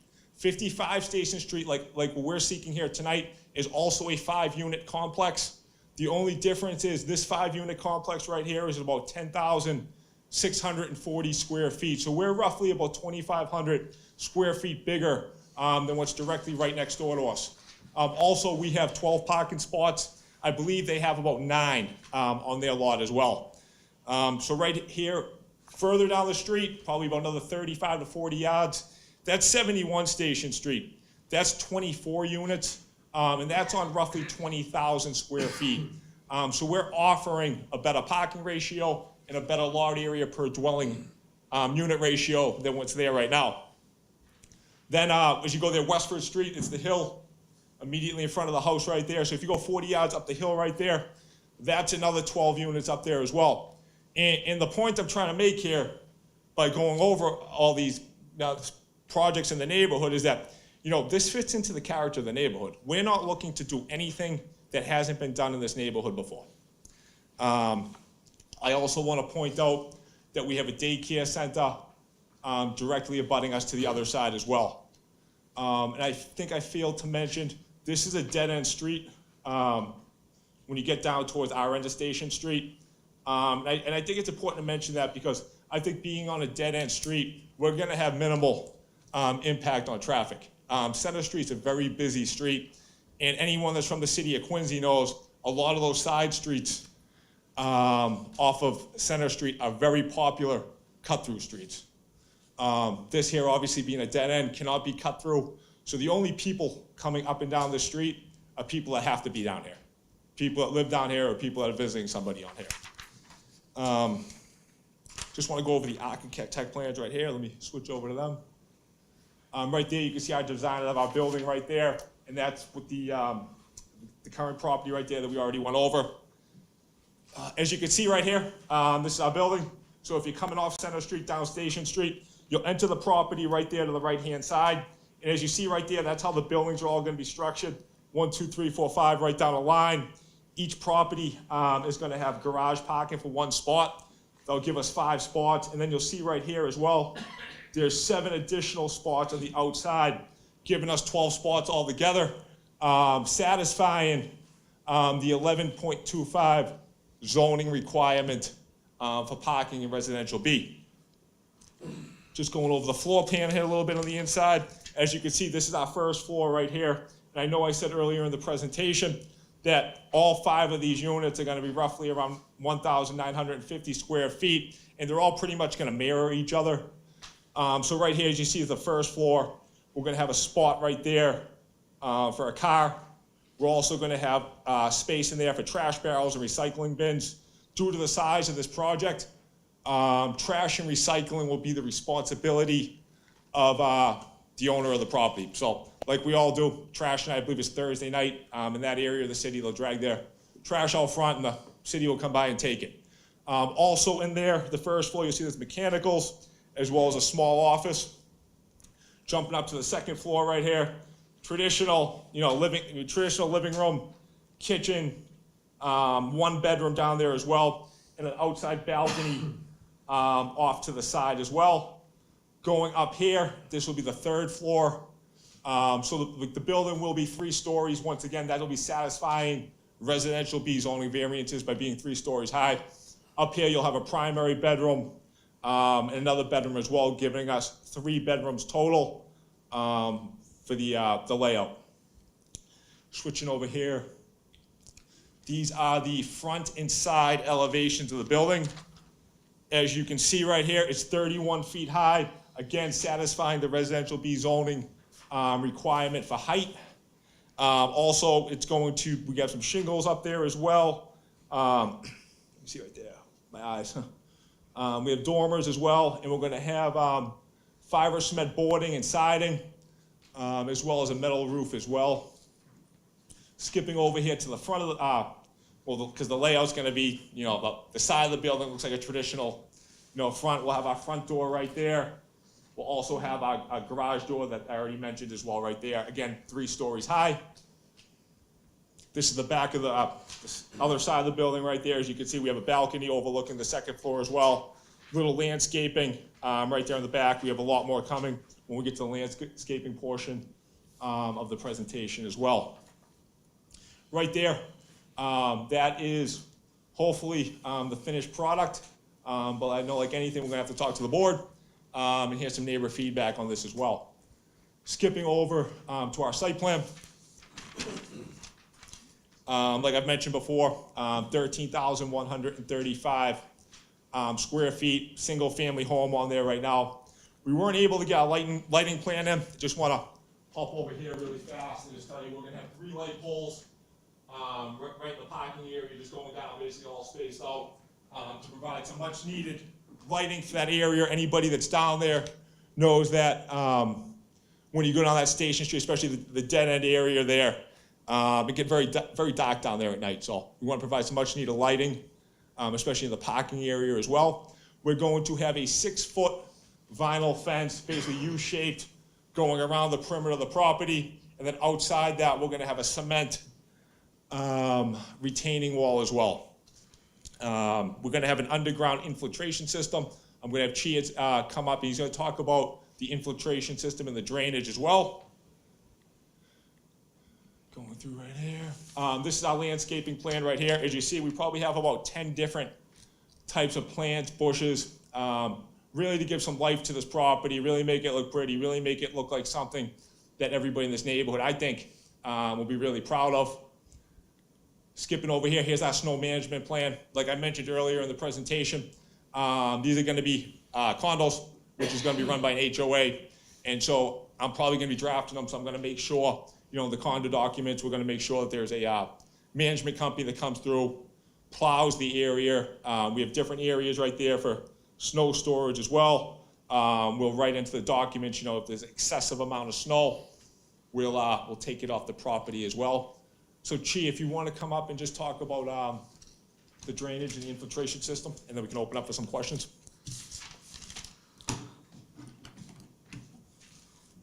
Good evening. For the record, my name is Chi Man from Hardiman Design Group. So the site itself is basically a big slope coming down from Station Street towards the back from south to north. So, and the existing condition, the entire site drainage basically drain downhill towards the back of the properties. When we do the grading of this site because we have a residential unit and the parking lot come in.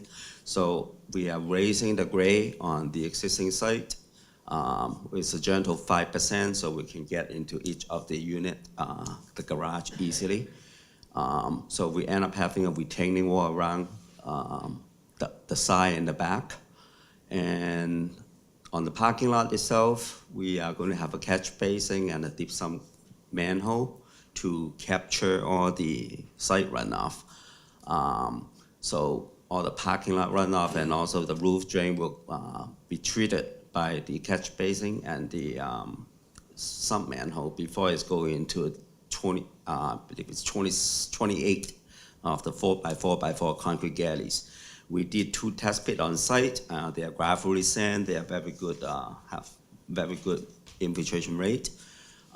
So our analysis basically came out, we are holding on site 2-year storm and 10-year storm. We are not,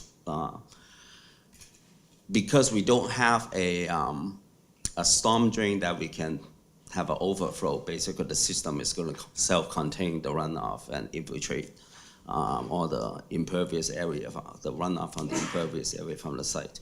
And it's a minimal landscaping from the site that continues to drain downhill as the existing conditions. But we are drastically reducing all the runoff that's going as the present conditions. If there's any questions?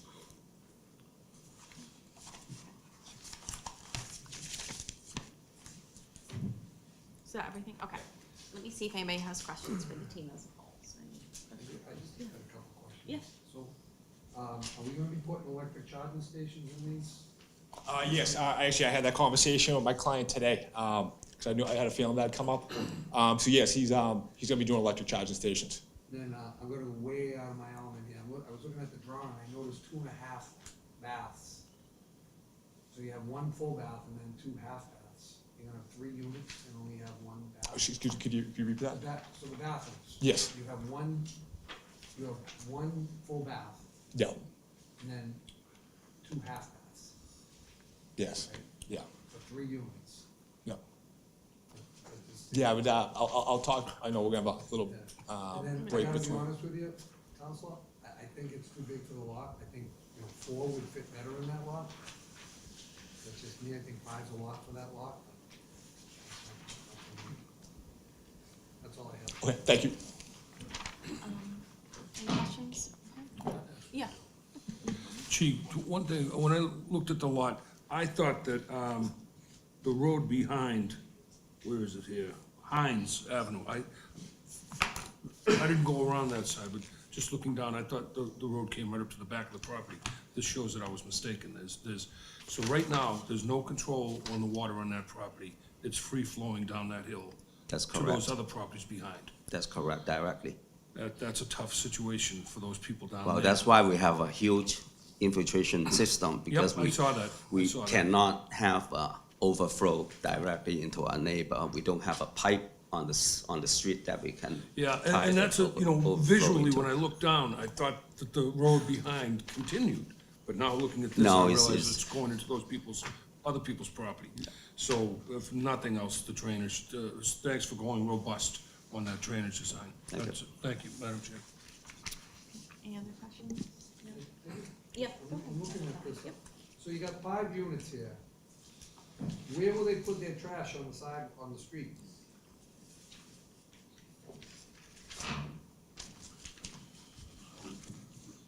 So your question is where are they gonna put their, Yeah, where are they gonna put their barrels, their trash barrels? yeah, it's, that's something that I'd have to discuss with our team. Just look at it. And just really lay that out a lot better. We should have done a better job of pointing that out. We will. We'll get a plan for You're that. gonna have roughly 10 barrels, right? Yes. 2 per unit. Maybe 15 if you have recycling. I think 15 is a little aggressive. Well, you got 3-bedroom houses. Could we Good. just go back to the site plan? Sorry, just so we could see at that point. Thank you. I know I live with 2 people, and I usually have 2 barrels. Is it Kim's site plan? Madam Chair, site Yeah, plan? yeah, that's, yeah, I just was trying to get Which kind of- page? First page? Well, I just wanted to see, no, not the cover. I just wanted to see kind of the intersection with the street and the proposed, the proposed. Landscape plan? Landscape plan would probably, yeah, be great. Thank you. Okay, yeah. All right, that's just. Well, we've, the transformers we've run into in the fronts, I don't know if I would call for that or not, and then the mailbox. Kiosks for mailboxes go on the front too? I'm sorry, I just was Arthur, where, on the commenting, plans? transformers and then like mailbox. The mailboxes? Arthur, on the plans?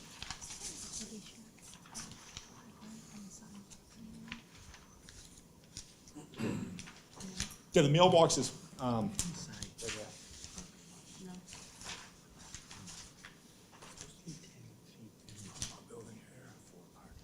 Imagine they'll set something up, see the front of our building right here, something right in here. That's what I'd imagine they do something like that with the mailboxes right up front.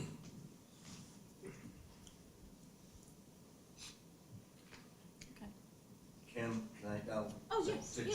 John's point, if you look at the cover page here, the proposed townhouses in the, like, photo proposed. So that doesn't show any sidewalk at all, or any real, like, setback. I mean, the existing shows a car parked out front, and then it's, I'm not sure if there's a sidewalk in there or not, but like, to John's point, to try and, like, looking at that picture there, to try and put 10 or 15 of those rolling trash barrels in the front there, is there any type of sidewalk or setback or curbing, or where is? Yeah, we Like have- that, go back to that picture you just said Yep. there.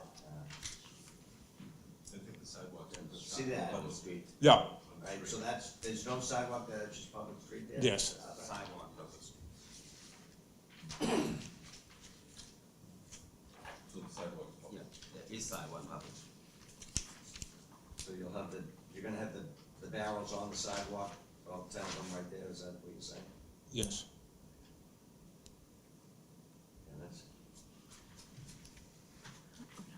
Again, we're gonna have time with the peer review and all that, so we'll get a better, I don't know if we call it a trash plan, but we'll have a better plan next time we come back for how we're gonna line those barrels up. I'm confident we'll find a way.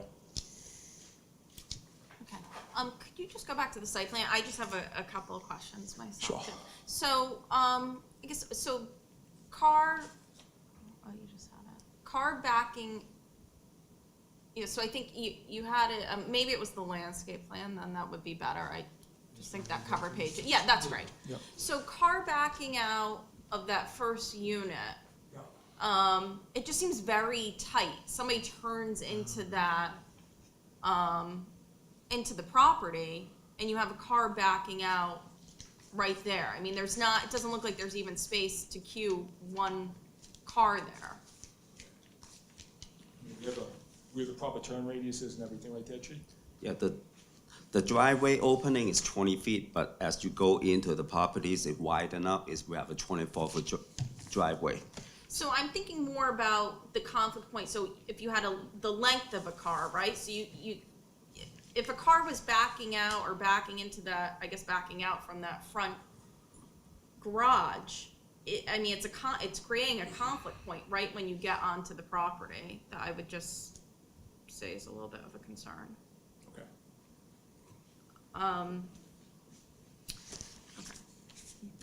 Is there a place for, dog walking or, pet relief area on site? Yeah, we have over like 1,000, square feet per dwelling unit for green space. So there's plenty of green space there, for people to be able to take their pets out. Okay. I mean, we satisfy that with the zoning requirement by like over 300 feet. And then I guess just two comments. So one, I would like to see more landscaping. I mean, More trees and, yeah. you got 5 trees or, and that might even be generous because, a couple of those, one's a holly. But, I mean, you got that back corner where there's nothing. And I understand that can create some conflict points Yep. for snow storage, but I would say the landscape plan's a little bit anemic. And just feedback, I think 5 is too big for the site. Okay. I mean, I think you're gonna end up, kind of, Member Kelly said about, having all of these, trash barrels coming out. You have this tight conflict point right at the front. You have the driveway going right to the corner of the lot there in a manner that I think is probably not, the most savvy design, let's say. And you pointed to these other multifamily dwellings in the neighborhood, but this is significantly taller and larger and right on the street than what, that especially 55 Station Street, you look at that, you can barely tell it's, I think you said it was 5 units as well. That compared to this, it's night and day. They're not equivalent in my opinion. So I think the scale of this is too large for the neighborhood. Just given the setback, probably the number of units, and some of the parking conflict points right at the front of the property. Probably another point is just, these side townhouses that we're seeing on every lot. I know that you put the front door there.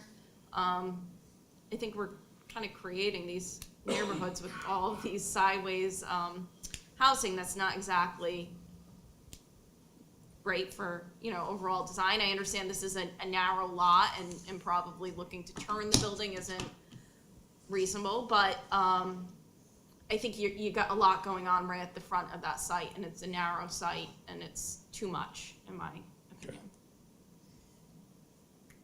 All right. When you talked about the setback right there, you talked about the front setback? Yeah, the front setback is tight to the street, but I would say it's mostly a concern because of the way the road angles and the driveway is coming in. Because we're actually, right now, it's kind of like 11 feet, we're actually improving it to a foot, we're actually improving it to 12, but. Yeah, but you're putting in a 5, townhouse building with, there's a difference between a single family with a 12-foot setback and a, 5-unit townhouse with. No, I just wanted to say that we weren't increasing or decreasing it by any significant amount. Yeah. Hey, if you want to put in a 1-bedroom and keep the existing or one unit and keep the existing setback, I think that would be okay. But I think given the number of units and the use that you're going to have on the site, which is more significant, that is, I would say, a concern.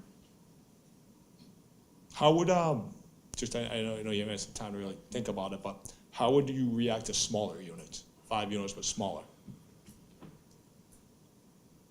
I'm not an architect. I can't Okay. design the project. I think whatever you need to do to get to address the. Yeah, because we have a lot of room in the back to work with. So. I don't know if you have a particular. I don't know how width-wise, you're already at about as narrow as you can go. Right. Right? So how would you shrink it? I'm just talking if we, from the front. Width-wise, you got a front door and a garage door and a door. If we took off some of the back, we pushed it back a little bit. I'm just spitballing ideas right now. I'm not. Yeah, I just personally think 5's too big in the way the lot is. I just don't think the lot's set up for 5 units. Okay. It's not, I get this, the square footage, but it's a very odd shaping lot. And it's just, in the way the angle that driveway Kim brought out, it's too close, it's too front. As you're coming in to turn, to me, it doesn't work.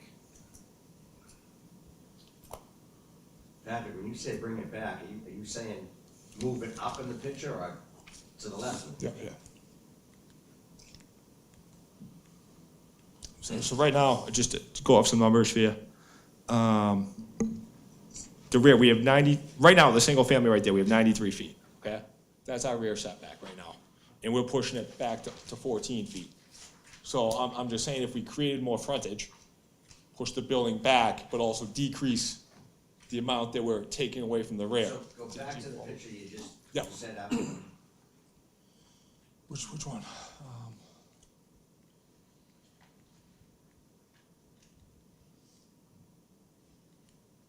The one that showed the entrance and the driveway Sure. coming in off of the Yep. street.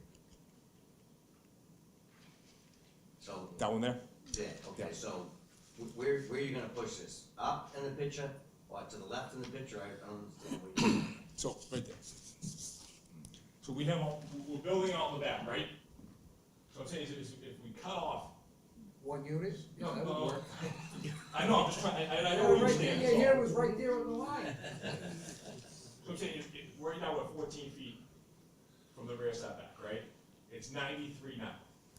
So if we bump it back, but we don't go back as far, you know, we can try to do some stuff. Bump it back, but don't go back as far? Yeah. That's confusing.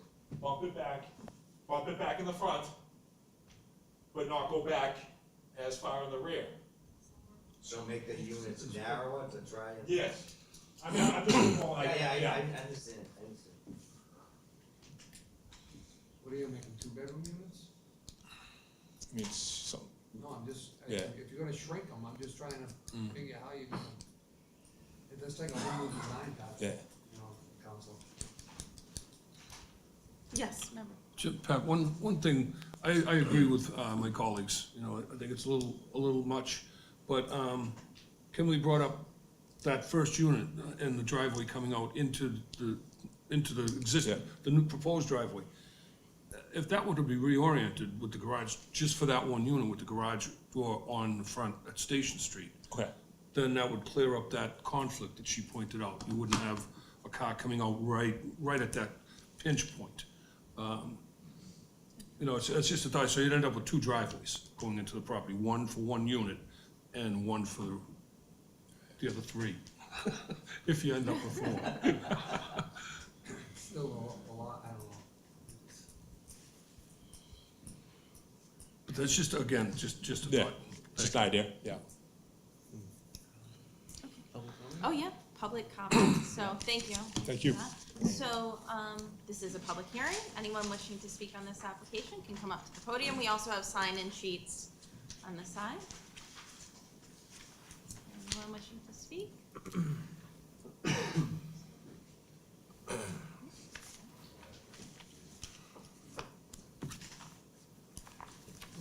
Hello.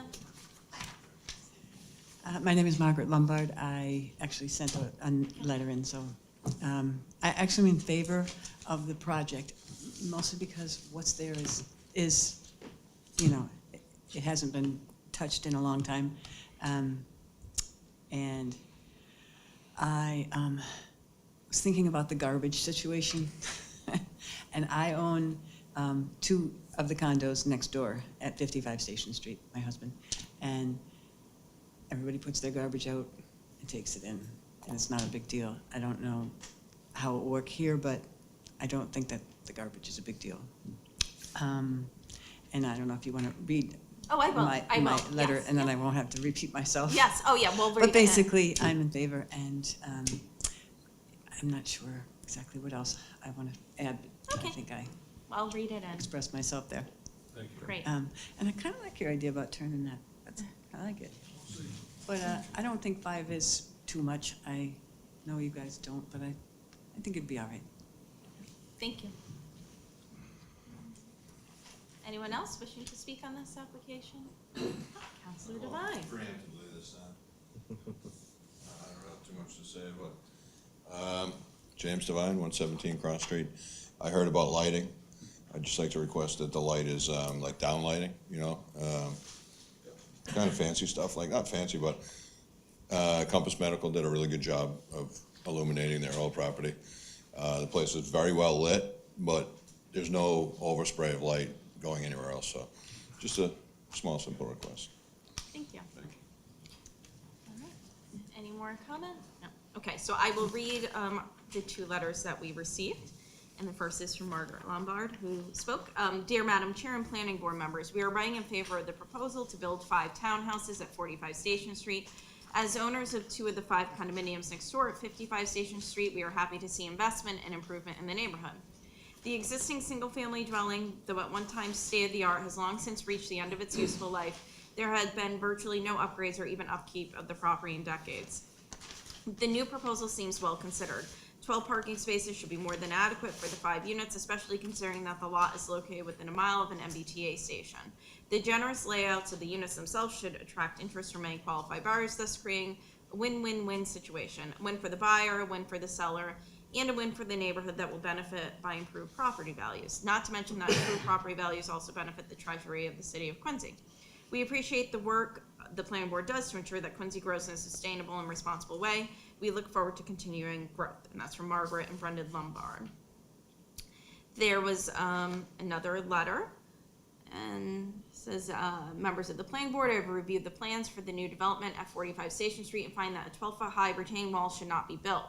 The 12-foot high retaining wall is not shown with a specific setback from the property line. The property line on the back side of the parcel emits an angle point as shown on Abutter's plans attached. This would correct the shown encroachment of a chain link fence. The plan omits to show a drain manhole and a sewer manhole within feet beyond the back property line. The survey plot plan does not show any monumentation bounds along Station Street. There are no interior angles shown nor any bearings along the parcel boundary. There is no distance shown how far the gravel footing extends beyond the first block of the retaining wall. How will boulders be removed at the location of the wall without disturbing the abutters land? Overall, a 12-foot high retaining wall should not be approved by the planning board. And that's sincerely Michael, can't see it, he signed over at Litello or Liteno, 25 Hines Street. He did submit a plan. Okay, so I don't know if you want to address any of those comments right now or continue for the. Continue Okay. for next hearing. All right, so I think this one we're also looking at April 16th. Thank you. Yeah, Motion to move it? Motion to move to April 16th? okay, is there a second? Second. Okay, all those in favor? Aye. Okay, thank you.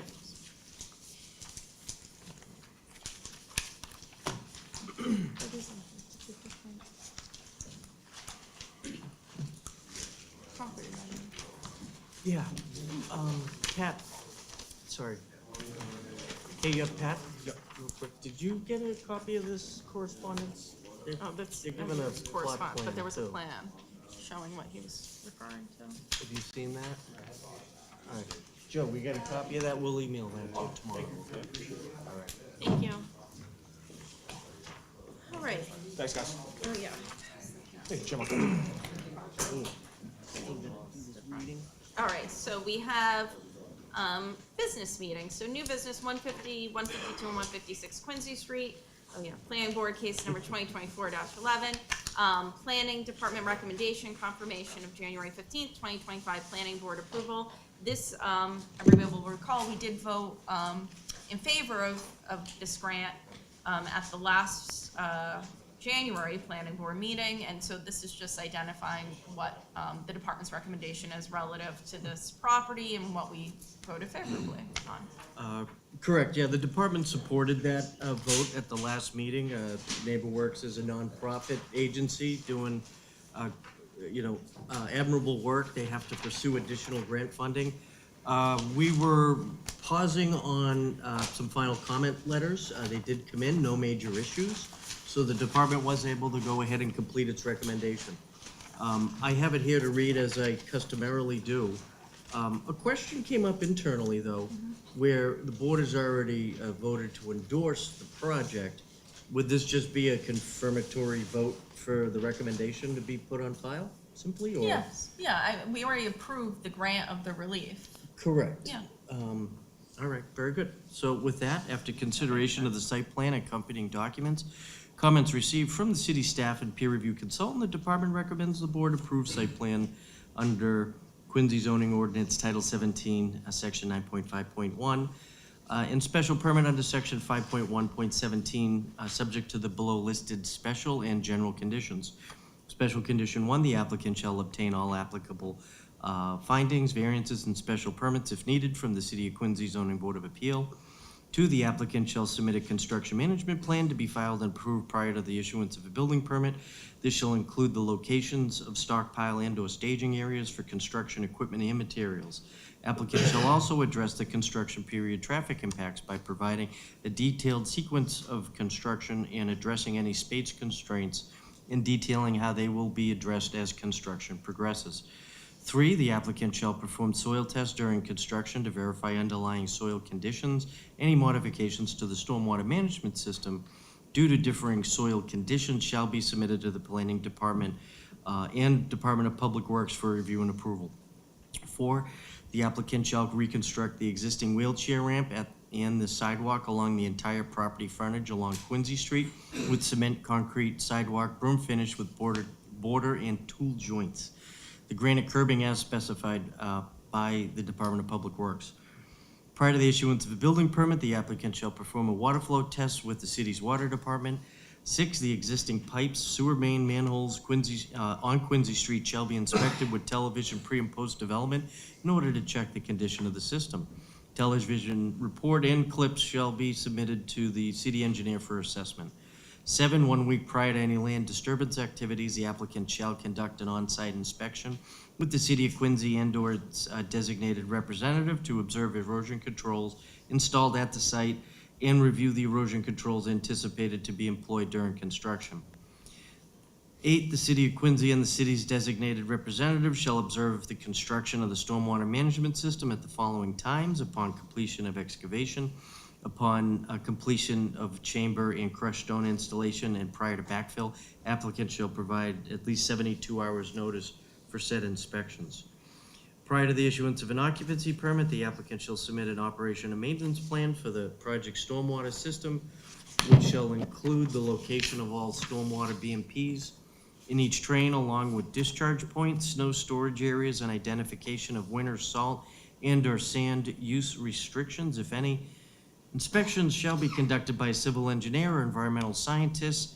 Records of inspections and maintenance shall be up to date and available for review and inspection by the Department of Public Works. The maintenance plan shall be recorded at the Norfolk County Registry of Deeds prior to the issuance of an occupancy permit. 10, the applicant shall provide the Quincy Health Department a pre-demo survey. For any potential asbestos-containing materials conducted by a DLI-certified inspector. If ACM is present, it must be removed by a licensed contractor, and a post-abatement inspection must be performed by a DLI-certified project monitor. A pre-demolitions inspection of both structures shall be performed by the Health Department. 11, the applicant shall consult with the Quincy Health Department on noise mitigation measures for construction-related noise-generating activities to comply with local and state regulations. 12, the applicant shall submit a written rodent control plan to the Quincy Health Department for review and approval prior to any site activity. Said plan must be designed for the duration of the project and include at minimum the following: name and contact information of a licensed pest control operator to be retained by the project proponent for the duration of the project. Scope of the proposed plan for the control of rodents, including number, location, and monitoring frequency of bait stations, as well as the anticipated length of service. 13, the applicant shall develop and submit a written dust control plan to the Quincy Health Department for review and approval prior to any site activity. Said dust control plan is to be implemented during any site activities to ensure compliance with state air quality regulations.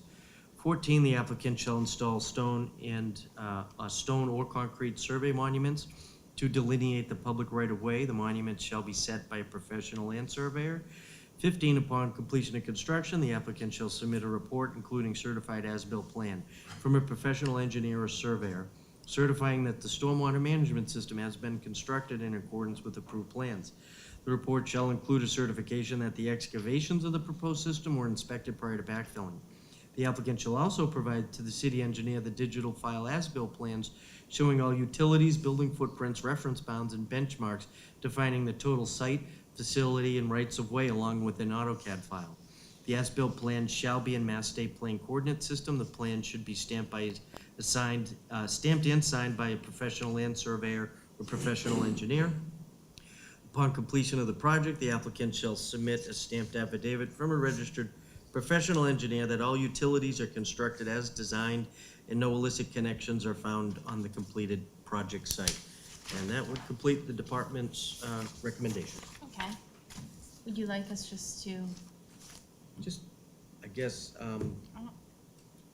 endorse So the recommendation we'll- as part of the board's prior approval last month on project 2024-1. Okay. A motion to endorse? Okay. Second? Okay, all those in favor? Aye. Any Great. opposed? No. It's unanimous, okay. And then, Yes, all so right, yes, go. 2 A&R plans are on the agenda this month. One's an interesting one. It's 137 Sagamore Street. This was a result of a land court case where they wanted to use the plan of record and an A&R plan. We've got commentary from the solicitor as well as the Director of Inspectional Services. So that plan is in good order. We worked with Kimberly on that one. The second case was 83 Bird Street. That was a house, a second home built on a large lot that was subdivided. So that is a pretty standard split. We might have saw that plan last month. The full application has been accepted, and this is, we're discussing it now as a receipt by the board. It's one of the functions under the Subdivision Control Act, is these, there's no action required as long as they're in good order, but this board sees it on their agenda, so it happened, it existed. Sort of the receipt. So those were the two A&R cases. Any questions on those? All right, so that concludes the department. Very good. Great, thank you.